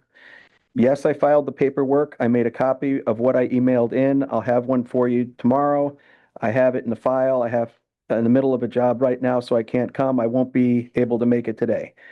And then I said, you had to sign it and drop it off. That's why I didn't just fill it in with your name, right?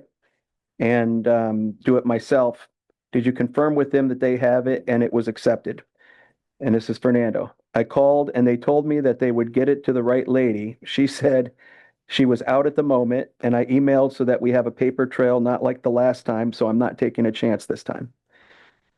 So then I said, I just pulled the agenda and it looks like you're on it and all that. So I also asked him, did the insurance company resolve the outstanding issues? The reason I was going to come up to the podium because I had no idea that the paperwork is now in limbo, but there are a number of requirements on the insurance that Fernando's insurance company is saying are extraneous.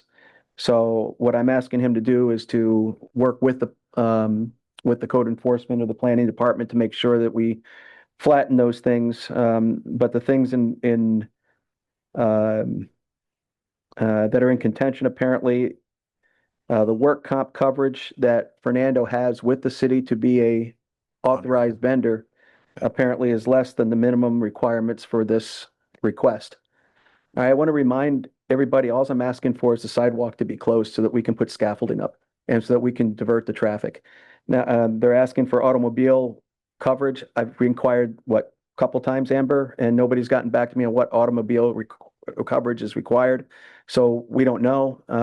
It's in the policy. But that doesn't help. So why do we need automobile coverage to close a sidewalk and put scaffolding up so we can tuck point a building? Because you're asking to use also close part of the street down. Well, just parking spots. But it's in the right of way. That's why. Okay. So if a car hit it, something like that, we would have to cover that. Okay, so if we remove the parking spot request, then we wouldn't need that particular thing. I don't know if Fernando has it. I don't know how to get it. So, I mean, I'm willing to work with everybody to get everything done properly and so on. But again, the reason I'm asking the question now is because I haven't gotten a response in the 2 questions that I emailed over the course of the last couple of weeks. So I will, my commitment is to flatten any of those issues. I just don't know what those issues are. And again, I'm kind of surprised that the paperwork's not in proper order right now, given my exchange with him. originally submitted all the paperwork with pictures and maps and everything that was requested. And like we don't need to, let me just mention this. We don't need this to start. We were in process of cleaning out the building from the back forward, right? And that's where we would resume the clean out, because that's where we need to put the temporary bracing. We have secured all the temporary bracing ready to go. So once I can get the guys in there to start cleaning out the rest of the debris, we can set that temporary bracing up to the walls. I owe a lot of paperwork for Wendy, and I've got all that information all accumulated and such. What I am waiting for is I didn't even get a readout yet on the actual motion. So I don't know. I know Wendy seemed to add on to this thing that you were going to pare down. I mean, things like filling the basement with sand, in phase 2 and phase 3. None of that stuff is what I'm looking for. All I want to do is preserve a facade, stabilize it, and make it secure. So I just want the renewal of the permit that I had last year, please. Mr. Greff, can I ask you a question? Do you have space in the back of this building to locate Yes. the dumpsters if Yeah, you so had to? what we did the first time, Skylar, was we have, there's a courtyard in back of the building itself. That's what we use for the backhoe. Okay. And for the lift to pull all the debris out. Got it. I own the dairy next door, and I have 2 50-foot lots behind the dairy. So we had staged the containers there, and we provided on the first permit that we had last year. We had a security mitigation plan. We had a asbestos mitigation plan. We had a map where we're going to put the containers. I mean, we had all this. And again, all we were looking for in April was to extend that permit so we could continue the work after the winter. Yeah. And that's when the demolition order came in. So. I'm not sure that it gets you out of our insurance policy, because the policy is the policy. I'm just thinking it does make it a little bit easier though, from the standpoint of approval, to probably to put it on your private property versus our public property. It just makes it easier, but I don't know that it gets you out of I'm looking down at Amber. I don't know that it gets you out of the policy if the policy is. The policy Yeah. recommendation of our insurance broker Yeah. back in 2024. Yeah. Well, if we start layering on so many requirements, it becomes, undoable or for Fernando, then, I mean, I got to knock the building down. But all I want is, to close the sidewalk to safety. I mean, we could put the scaffolding up and not close the sidewalk. When we get to the point where, see, the front of the building, there's the back of the building is all brick. Mm. We've been moving everything out there's a temporary roof on the back, and we've been pulling everything out from back to front, and we've been dropping it down and then taking it to the dumpsters in the back. We would continue to do that. But at some point, all of the debris that we've dropped into the basement, the access is in the front of the building. Yeah. So what we were going to do is apply for that at the right time to get the skid steer in there, pull that stuff out and put it, and we don't want to take that, we don't want to do that and make the loop around the alleyway at that point. That's where we want the dumpsters placed, where by the way, I had dumpsters 2 years ago. I mean, it was the same place that when Sue stopped me from cleaning out the building because I wasn't a contractor in my own building, that's where I had the dumpsters for the permit, and we didn't go through any of this. All we did is we got a dumpster permit, and we parked them in front of the building, and we pulled stuff out. We loaded 3 dumpsters before they shut me down. So that's why I don't understand the complication and why there's just layers of stuff, and then we reply, and then there's a change, and I have to put it in, then Fernando has to put it in, and so on. I am committed to flattening all that stuff, but I can't keep doing it if the goalposts change and you guys make it so onerous that it becomes, just not worth doing. So help me out. Help me save the building. Director Vacher, I'm going to give you, Tom, you look like you would like to say some words. Like to say something. Wendy Vacher, Public Works Director. In terms of the requirements, this board I thought was very clear, and I do believe it was clarified. If there were things that I put in my email to be helpful to Mr. Graff, which I did as a courtesy, the board can decide what is appropriate or not. But filling out a certificate of insurance is pretty straightforward work. What an automobile is exactly that. It's an automobile. So the certificate of insurance is asking for the coverage on any automobiles that are listed under the business. These are pretty standard in my experience. I'm not exactly sure if there's other complications or what needs to be flattened out, but so far we haven't seen these comments from any of the other petitioners. In terms of the plan at stake. The plan is exactly as we talked. I provided the additional clarification that I said I would. So let's follow the plan. Let's keep moving. The city is doing its part. Thank you so much for your time. Thank you, Director Veshay. For Director Veshay, Director, if you may stay. We got questions. Mr. Graff. I thought we were sure Wendy. It's for Wendy. Oh, Sorry. okay. I'm Okay. sorry, Ms. Vache. I'm just saying he referenced goalposts changing or goals changing or something. Do you have any idea what he's referring to by that? No, I haven't seen anything in writing. It's always great to get clarification in writing so we don't have any misunderstandings. I did add something into the clarification I provided to him that I thought perhaps was something that was being asked of the board, and that was, hey, what's the longer term plan for the project? That was added in as what I recommended to be potential phase 2, phase 3. Those were ideas, those were concepts. Mr. Graff said he needed some assistance being able to understand how he might execute the plan. Those were just simply some additions from me. The goal here is phase 1, and there were details into what that involves. So what other goalpost is moving, I'm not sure, but I'm sure we can clarify that. And all we have to do is do that in writing and make sure that we're complying with your order. So if there's anything that's extra or out of the way, not a problem. I was simply trying to offer up some clarity because that was being asked. Are there any other questions for me? I'll be here. Yeah, we may. I'll be right here. Thank you. Miss Moore. Mr. Graff, I believe that after our last meeting that we had indicated that we were going to extend or stay the demolition for a period of time upon receipt of written confirmation of what your plan was going to be for this facade redo. That was a couple weeks ago. This states that you get another 15 days. I would assume you've been working on that. Yeah, of course. Yes. And when do you think you're going to have that in? Because at the end of the 15 days, if it's not here. You're right. You're right on. I mean, we are starting to run into the winter, and that's been a concern. So I have gotten all the information. Wendy's email was very happy. Like I said, there were, we left that last meeting. At least the impression I had was that you were taking, this large net that was cast on stuff to be done, and you were going to distill it into something a little bit more workable. And I wanted to hear that. I inquired about a week after the board meeting. I started to send emails and say, look, I need to know what's the bullet points in that so that I can get moving on this so that we can roll. We've submitted the permit applications for both the partial demolition, which is just an extension of the permit I had last year, and we submitted a permit request for a full demolition in case I make the decision to knock the building down if this becomes a pain. And the other permit that we tried to put in was to close the sidewalk so we get the scaffolding up and start the tuck pointing.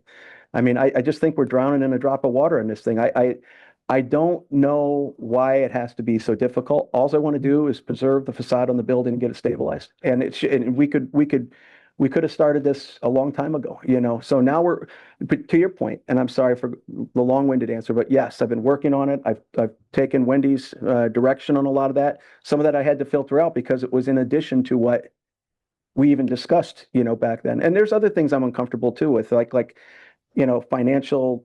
You want me to provide financial documents. I don't want to open my financial books up to everybody. I'm what I'm suggesting costs more than what it would be just to knock it down. So I'm committing to spend more money for the city to preserve the building. If it's just to show Skylar my bank account, I'm okay with that, I guess. But I don't even know what that means, like provide proof of finances. So until I get some specifics on what this written order is, which I don't have yet, then I can't submit anything. And I can't, and part of that, by the way, just again, the little complications is I'm not signing, Wendy's said I should have contracts, to submit. I have proposals, but I'm not signing any contract until I have permits. I'm not going to go buy fabricated material and lock in contractors at my own expense if you guys aren't going to help me out on it. So there's things I can do that have to be in a sequential order. And that's why I need to see the order. I've done all the prep work based on what you've given me. Like I said, I don't expect complications on getting containers in front of the building. All this other stuff is just new to me. I mean, I had containers in front of the building 2 years ago. I don't know why it's not the same process.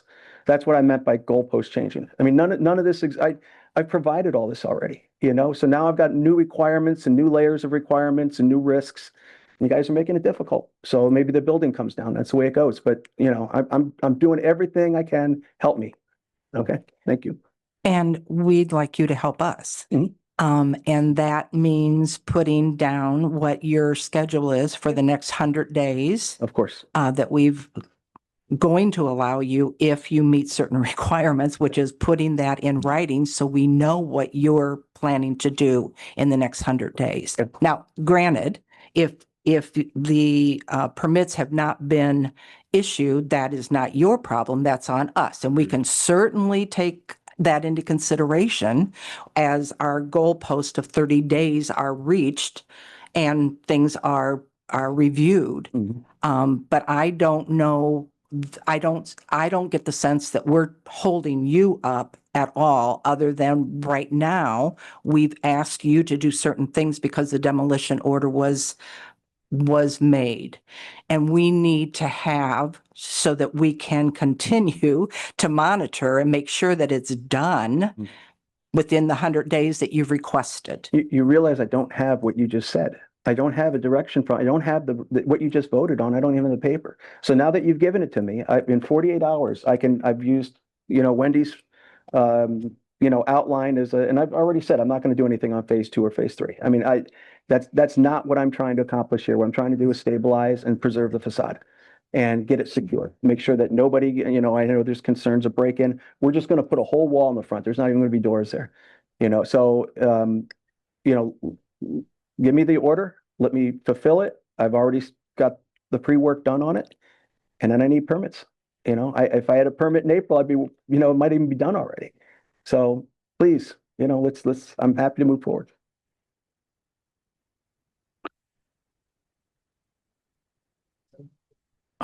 Miss Director Vacher, I can just see. The reason the sidewalk needs to be closed is because the building has been deemed unsafe. Yes. Therefore, as was indicated in my email, the sidewalk must now be closed and a detour be associated with the paperwork, which I do believe Isabel iterated as well. So that is the purpose of the sidewalk closure.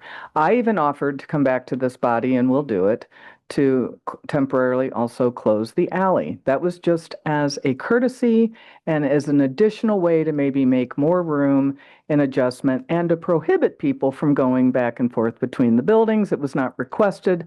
I offered it. So I will be back in front of this board if we get that far, asking for that. But I have to check with the police and garbage and a few other folks before I can make that motion to you. So there is no delay. There is no problem with permits. It's not April. It is September. What I indicated in the timeline was that the last meeting of the Board of Works was on September 2nd. Therefore, 15 days would be September 17th, as far as I can tell. And so we're not there yet. That would be the time frame that I communicated that we would need the plan. Coming here today was another way to be proactive and to make sure that we don't have any delays in the public approval process. I just wanted to clarify that. Thank you. Yeah.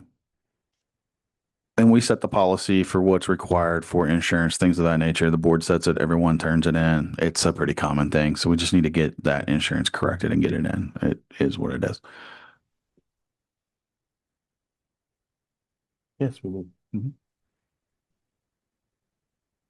No.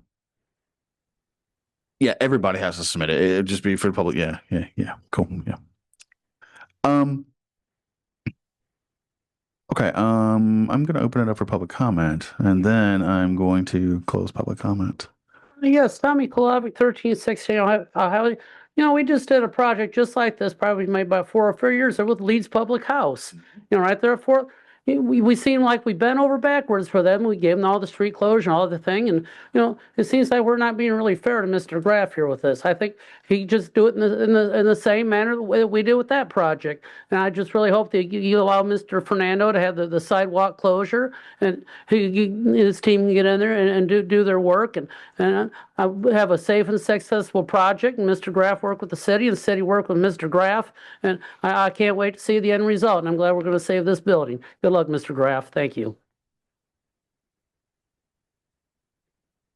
Hello, Board. Scott Melland, 200 Kenwood Place. In the hour before this meeting, I inspected this building myself. My professional background is in real estate, rehab, and so forth. I spoke very strongly last meeting that we should do everything we can to save this building, and I still fundamentally believe in that.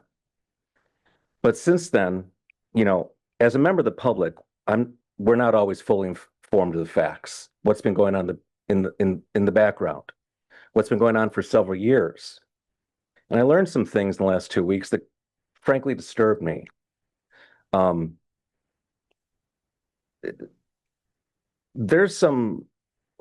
Here's what I found in my little inspection. The back door of that building has not been secured. It is literally held on by 2 screws. If I had wanted to, I could have pulled the door open and entered. I don't understand why there's not a piece of plywood across that whole thing and it's screwed down with 2 dozen screws. Also, that lot is nothing but a weed-filled lot behind this building and behind the dairy in his courtyard there. It's very unkept. I'm also for butterfly gardens. What's labeled as a butterfly garden next to the dairy is nothing but a weed-filled lot. There is not a single native plant there. There's not a single milkweed, coneflower, black-eyed Susan, or any other flowering plant that I could identify, just weeds. Putting up signs around it saying it's a butterfly garden doesn't make it so.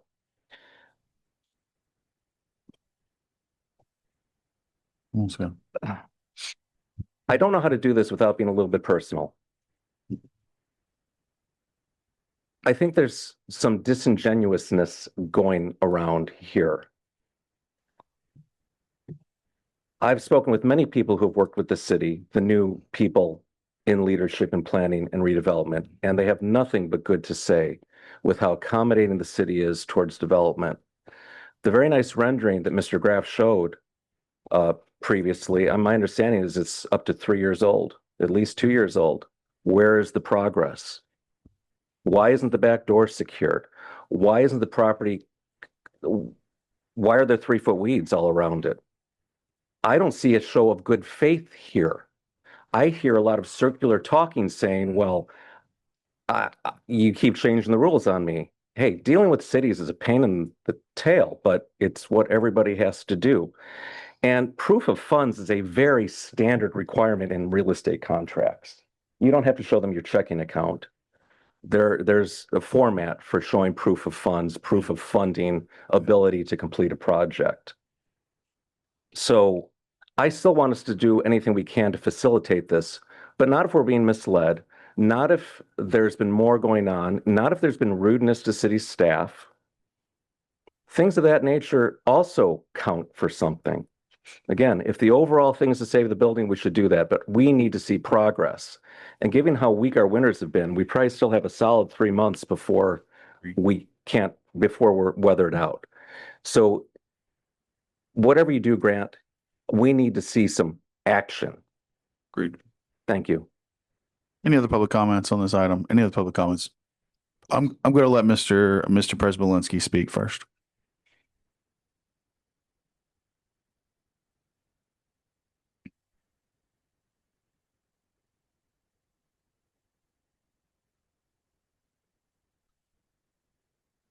Thank you, Mr. York. Good afternoon, or no, good evening. Good evening to the board. I was at your previous meeting. I listened to a lot of the comments, and I would just say, am I misinformed that what I've heard so far at this meeting that Mr. Graff has not seen the facts the findings, the facts order. Is that correct? Was he sent the order before this meeting? This is public comment. not- Yeah, Well, it's not Q&A. okay. The point I'm trying to make is this. You have 2 more days on your deadline, so I think that you should let Mr. Graff look at the facts of finding or order and sit down with our public works director and get the issues resolved and come back to the board and have a special meeting on since your timeline is the 17th, on the 18th, or whenever they iron out the order to get moving along. Because I understand as a layperson what Mr. Graft is saying, that he needs to see what's in the order to move forward. And I am a resident of that ward, and I'm not here to chastise Mr. Graff or the board. I want to see that building saved. I want to see that building resurrected and maybe have something like they have in Valparaiso, the stacks, that building they use.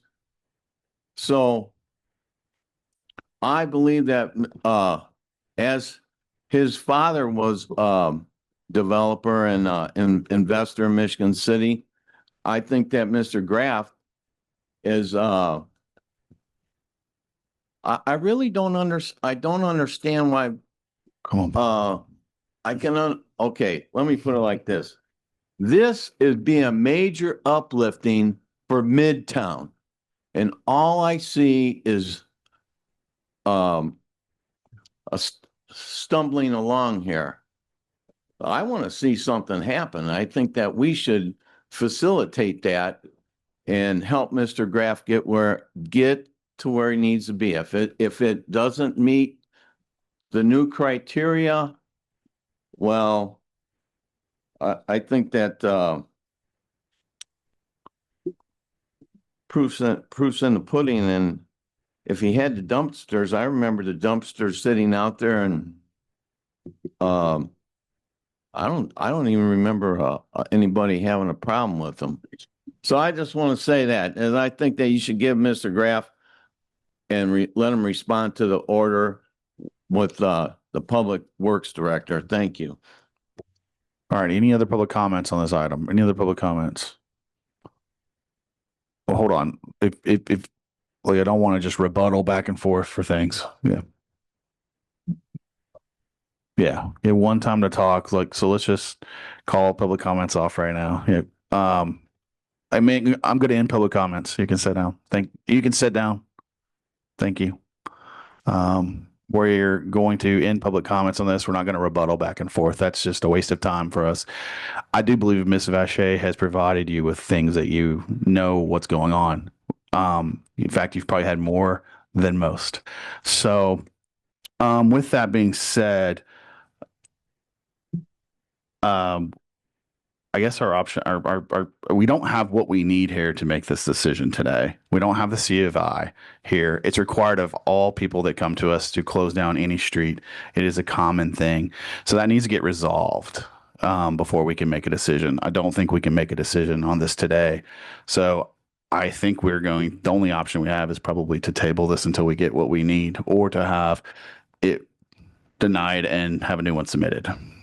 Yeah, I don't even have the request form like at all. So the correct information or anything of that sort to even match the COI. So. Okay. So, Madam Clerk, are you saying that you would probably need a new one or something new? It just needs to be submitted. Got it. Yep. Appropriately. Yes. With the things that we need. Yep. With Fernando's construction company's information to be submitted that matches the COI with all of the correct things that go along with the policy. Okay.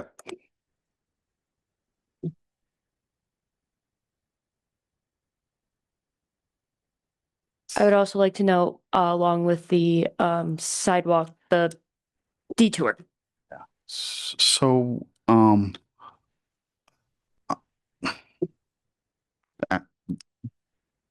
want to ask? Speak. Can I speak, please? Yes, please. Okay. So the last meeting, I very clearly stated that I would reduce the findings of fact to a written form, bring it back to this board to approve. And once the board approved, then the relevant timeframes would start. So I Yes. want to be very clear that since the board approved the findings of fact, the timeframe starts today. And as in any applicant in an administrative hearing, the order will be served on the applicant. So there will be full transparency here. So any discussion that things haven't been provided, they will, because it was just done today. Correct. That's number one. Number two, sidewalk closures, we do them all the time. And streets. We do it all the time. Yeah. We don't have this much complications. Right now, in front of this board, we do not have Mr. Patino's request, nor do we have his insurance. So quite honestly, I don't think there's anything this I don't board think can we do. can make it. I don't think you can make a decision when we don't have anything. That's the I thing. know, I was even over here trying to think of a way, but we're missing a lot of very pertinent information. It's different when we have like a plan coming in for a street closure and we have a well thought out traffic, transportation plan, everything else, but we don't have a COI. Then we can say, well, contingent upon, because we have everything else. I feel like this one we have really nothing. So that's kind of where I'm at. So what is the appropriate motion for, I mean, we don't have anything. Is it to deny? There's nothing pending in front of you. There's nothing to do. Yeah, There's that's- the right I don't- application. There's nothing to do. We've wasted, I don't know, 20 minutes, 25 minutes. Yeah, agreed. All right, so I guess there's no action on this other than to make sure that we serve the findings of fact to Mr. Graff, and he would then start his time frame of getting with Director Vacher or not to start this clock ticking, if you will. All right. On to our next order of business. Our last order of business on this request. Our docket today is for a request for a lane closure. Lebesnick Center for the Arts and the city of Michigan City is requesting a lane closure on September 30th at 12 p.m. for approximately 1 hour for the official dedication and gifting of the Hitachi Solar mural to the city. I can give you a little background on that. If you haven't seen the mural on Michigan Boulevard on the retaining walls there, kind of in the location in front of the Zorn Brewery area, that would be 9th Street, approximately starting at 9th Street. It's a large mural that's been put in place there. Hitachi Solar is basically the funding for that mural. They will be making an official dedication or gifting to the city. They are having, I think a lot of their people fly in for that. And they would like to, just for safety reasons, really, to close down the one lane on Michigan Boulevard. It's really not going to be a festival or a setting up of food trucks or anything of that nature. It will just simply be for safety, right? Safety mechanism. Any questions on that? I would also like to say that there were some questions when we talked about this in the first place, when we first started this process. They will be actually gifting the city also a maintenance fund of about $5,000 to that will go into a fund that is already established by the Michigan City Art Commission, and I think that's a maintenance fund for that commission that they use to maintain art, and this will be earmarked for this specific mural. So I know that was a question that was asked last time. So they have agreed to that. Any questions on this item? Okay, and I'll open for public comments. Any public comments? Yes, Tommy Kolavic, 1316 Ohio Street. I think that mural is going to be, it looks absolutely beautiful. I know Felix Malden over from East Chicago. He just does amazing work. I'd like to see him put one on the CSX rail bridge or maybe the Carwick Road Horn Bridge. I know he did a couple murals. He did one of the Jackson 5 over in Gary and did another real beautiful one in Gary that they're showing. So I just hope that all this goes through, and I hope to do the lane closure. I'll go to that dedication when you have it. Thank you. Any other public comments? Any other public comments on this item? Any other public comments? Okay, hearing none, I'm gonna close public comments. Is there any further comments or questions from the board? If not, I'll entertain a motion. Motion to approve. Support. I'll call for the vote. Mr. Simmons, Aye. Ms. Santisto, Aye. Ms. Smith, Aye. Ms. Moore. Aye. Chair votes aye as well. Okay, our next order of business is, I missed one. Hold on. Payroll claims docket for September 5th, 2025. Has everyone had time to review this? And if so, do I hear a motion? Motion to approve. Support. Call for the vote. Mr. Simmons. Aye. Ms. Tisdale. Ms. Smith. Aye. Ms. Moore. Aye. Chair votes aye as well. Next is our claims docket for September 15th, 2025. So everyone had time to review this, and are there any questions? If not, I will entertain, do I hear a motion? Motion to approve. Support. Call for the vote. Mr. Simmons. Aye. Ms. Tisdale. Aye. Ms. Smith. Aye. Ms. Moore. Aye. Chair votes aye as well.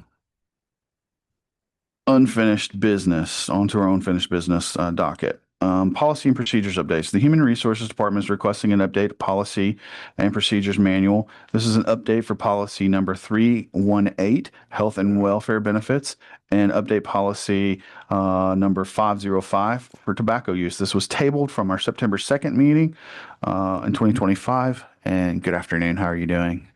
Good. How are you? Very good. As far as the policy number 505, I did request that we table that again, probably to the end of next month, because there's an ordinance that we have to deal with first. Can I just recommend, maybe we just pull it from the agenda, depending on The ordinance. how it comes Okay. through, because I know I've been, some council members have reached out to me and they're proposing different versions of it. Okay. So I just recommend that we just remove it completely, and then at the appropriate time for the tobacco, bring it back on. Yeah. I was wondering if that ordinance how that ordinance would affect us. Okay, cool. But yeah, do you want us to go ahead and take action? Would we need to do that right now officially? Just to remove it from the agenda? Yes. Yes. Okay. I make a motion that at this time we remove update policy number 505 tobacco use from this agenda to be brought back at a later date. Support. I'll call for the vote. Mr. Simmons? Aye. Ms. Tisdale? Aye. Ms. Smith? Aye. Ms. Moore? Aye. Chair votes aye as well. Okay. Okay, update on policy number 318. We took some of your comments back and spoke with our brokers about the timelines or the waiting period for the insurance. And after speaking with them and looking at the customary waiting period and looking at the effects of making insurance effective on day one, it was going to be a lot of paperwork to actually go back. If someone started on the 1st, we don't get their paper till later. We have to retro back. So we're requesting that we keep it at 30 days from time of hire. Any questions? Any questions? Thank you for looking at it and at least considering it. No problem. Any questions? I'll open it for public comments. Any public comments on this item? Any public comments? Any public comments? Okay, I'm gonna close public comments. Any questions? Any further questions on the board? Can I entertain a motion? Motion to approve. Support. I'll call for the vote. Mr. Simmons? Aye. Ms. Tisdale? Aye. Ms. Smith? Aye. Ms. Moore? Aye. Chair votes aye as well. Thank you for taking the time to look into it and considering it. We really appreciate it. Thank you. All right, a request for sign repair. Councilman Don Prespolinski is requesting the following items. Reconstruction of the stop sign and guardrail triangle at the corner of Chicago Street, 10th Street, and Kentucky Street. This was tabled from July 7th, 2025. I know that we had a solution that was presented to us to basically remove it and use painting rather than putting up the guardrails and signage and things of that nature. I do believe it's been completed, if I'm not mistaken. Yes, Sean Smith's street department crew has completed that. There was a stop sign west a little bit on 10th Street beyond where the old gas station was. They brought that up to the intersection. Kentucky Street to the north is a dead end since the double tracking works, so there's no traffic on the north side of Kentucky coming across. So yeah, so that triangle now, the guardrails have been removed and there's just a stop sign and markings, pavement markings delineating that triangle now. Can we remove this from our I recommend items? this being removed from the items. Would anyone like to make a motion to that effect? Motion to remove. Second. Call for the vote. Mr. Simmons. Aye. Ms. Tisdale. Ms. Smith. Ms. Moore. Aye. Chair votes aye as well. Okay, that's good. Request for signage or striping. Nancy Cross at 501 Pearl Street is requesting striping and signage to stop people from parking either partially or fully on the sidewalk that is on the north side of Elston from Lafayette Street to Spring Street. This was tabled from July 21st, 2025. We weren't able to visit. We weren't there last time, but are you considering anything there? I guess is the question ultimately. I don't know that you've had time to look at it. I did look at this and I talked with Sean about the striping and marking plan. I gave him a copy of that. I did not get a chance to talk to him today about whether he's gotten things set up for a schedule or not. So I guess we'll talk about this at the next meeting, if you don't mind moving it forward to the next Board of Works meeting to discuss. Okay. I did talk to our Commander Jesse about this, and he did have some interesting photos directly after our meeting last time where they weren't really blocking. They're just like barely on it, but there's no curb there. So I understand how people can pull up on it. It's basically mounted. The curb is there. It's just pushed all the way down. Pushed all the way down. Yeah. Okay. So you would request that we would table this to allow you to have some more time to look at it. Right. Is that another meeting or two meetings? Probably just the next meeting. I mean, because we'll decide if Sean's able to get this taken So care this will be our first meeting in October. I'll make a request that we table Nancy Cross 501 Pearl Street request to the first official meeting in October. October 6th. Call for the vote. Mr. Simmons? Aye. Ms. Tisdale? Aye. Ms. Smith? Aye. Ms. Moore? Aye. Chair votes aye as well. The next order of business is CSX repairs update. Update on the repairs of the Buffalo Street crossings. Any update on that? One of my favorite issues. I know it is. I have called CSX. I've reported the issue at the intersection or at the railroad crossing, and I was told when I talked to a representative there that they would have an engineer call me back when they get their schedule to get this scheduled. I have not heard from them yet. Hopefully I will hear from them very soon. If not, I will call them again Monday if I don't hear from them through the end of this week. Okay. Would you like for us to keep this on there for another? Yeah, keep it on, and then I'll be able to report back a schedule hopefully at the next one. Okay, so one meeting? One meeting. Okay. I'll make a motion that we table this to our October 6th meeting as well for a report back from Engineer Warner. Support. I'll call for the vote. Mr. Simmons? Aye. Ms. Tisdale? Aye. Ms. Smith? Aye. Ms. Aye. Moore? Chair votes aye as well. Thank you. Our last tabled docket is an awarding a bid. This is an awarding of the bid for the demolition of 901 Manhattan Street. This was tabled from our July 7th, 2025. Attorney LePage, any information on this one? I don't have anything new to report right now, but just to refresh your memory, the property is in receivership in the state of Pennsylvania, and then there is a bankruptcy in the state of New York. The trustee for the bankruptcy has indicated that they plan on abandoning this property. Oh, okay. They have not issued that order yet. We just double checked again today. Now, under the bankruptcy laws, I do believe that this board could, if they chose, still proceed with the demo under our police powers and public health and safety powers.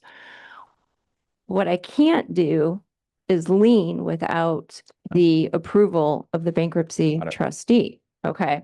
So with that being said, I talked with Ms. Vichet at length today, and if we proceed, there's a risk. It's a risk. And there's always a risk that we may not get it, but I think the risk is very high that we may not ever see our money again.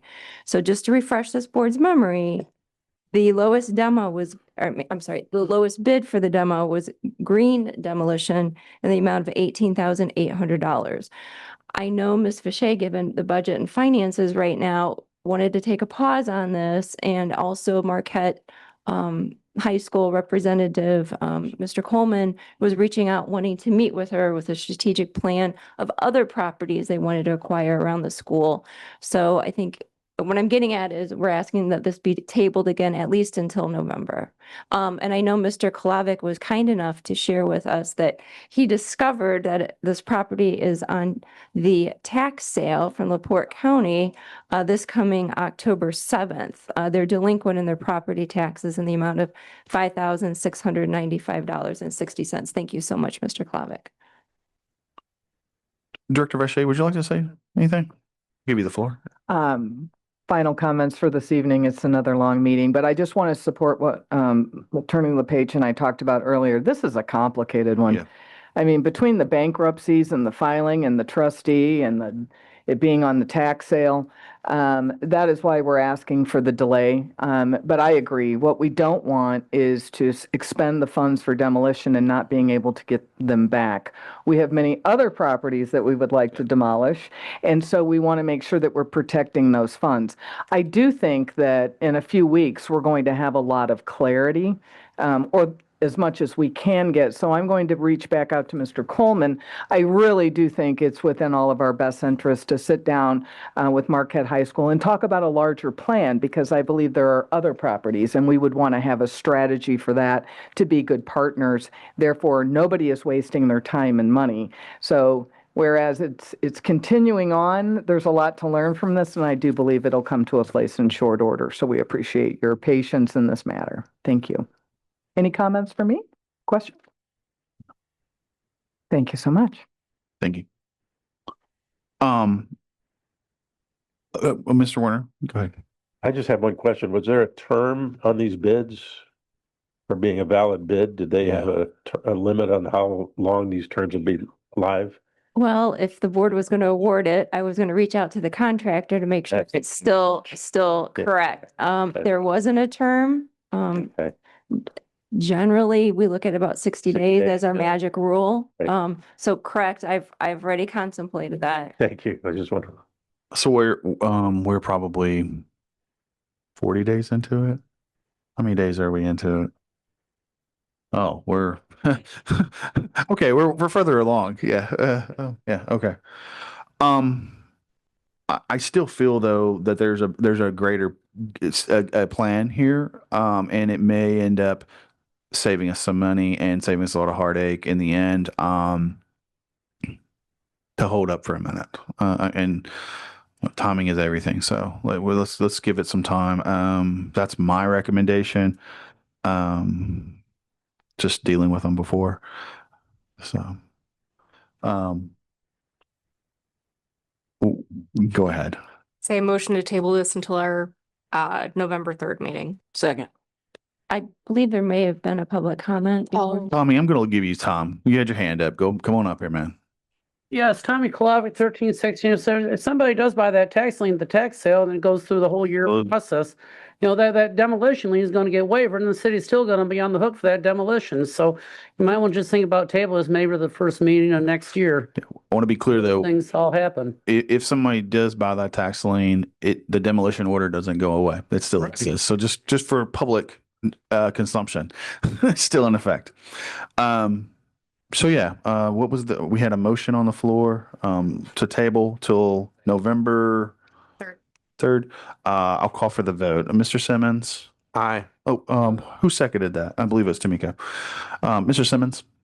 Aye. Ms. Tisdale. Aye. Ms. Smith. Aye. Ms. Moore. Aye. Chair votes aye as well.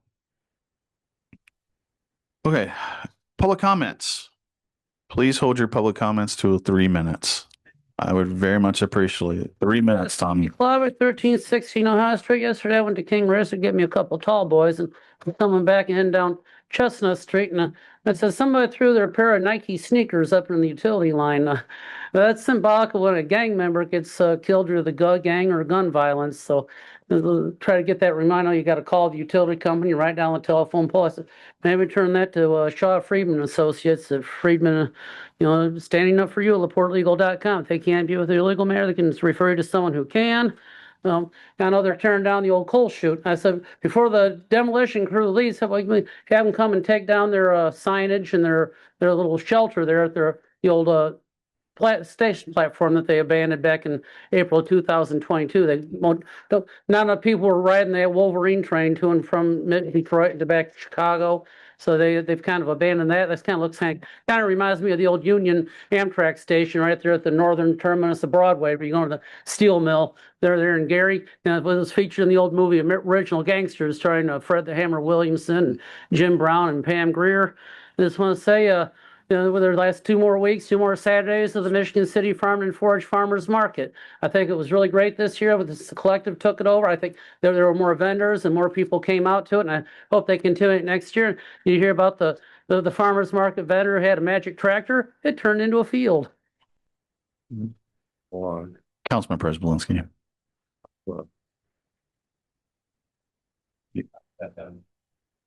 Yeah, good evening, everyone.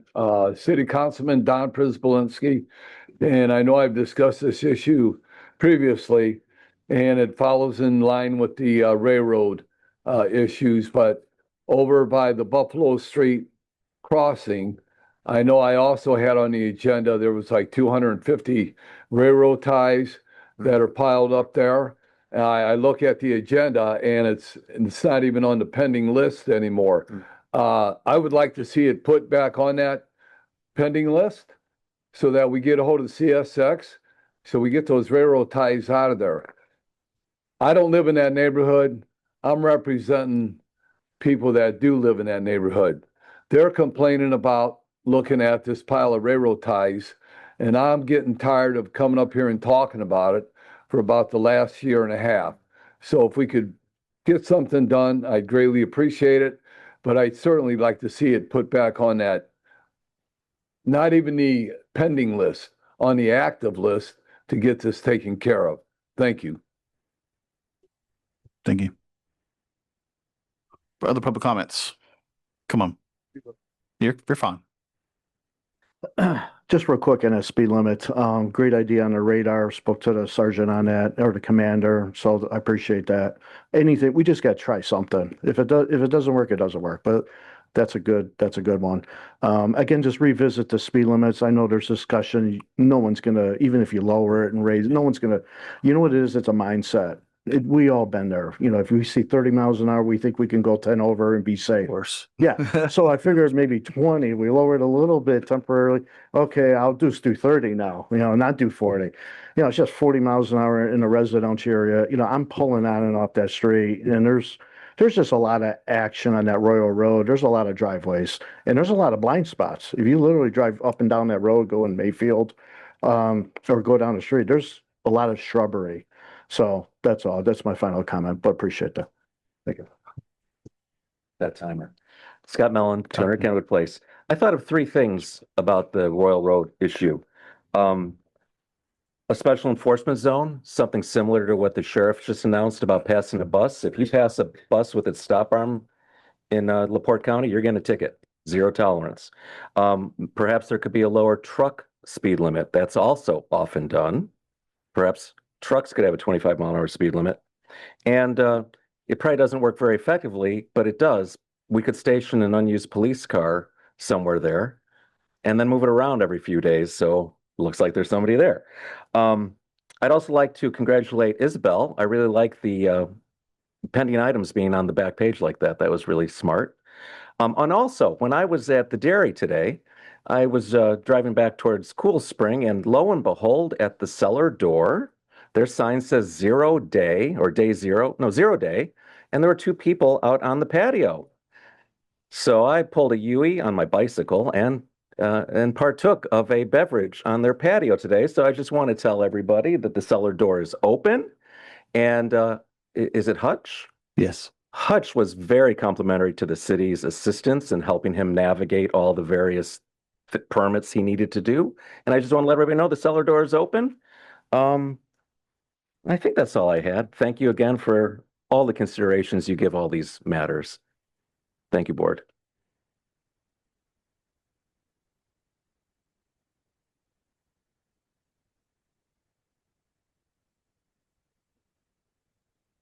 Any other public comments? Any other public comments? Public comments? Okay, I'll close public comments. Any board comments? Please hold your responses to 3 minutes. Any board comments? Gene, I was looking at you, hoping you would do that. Thank you. I'll call for the vote. All those in favor? All right.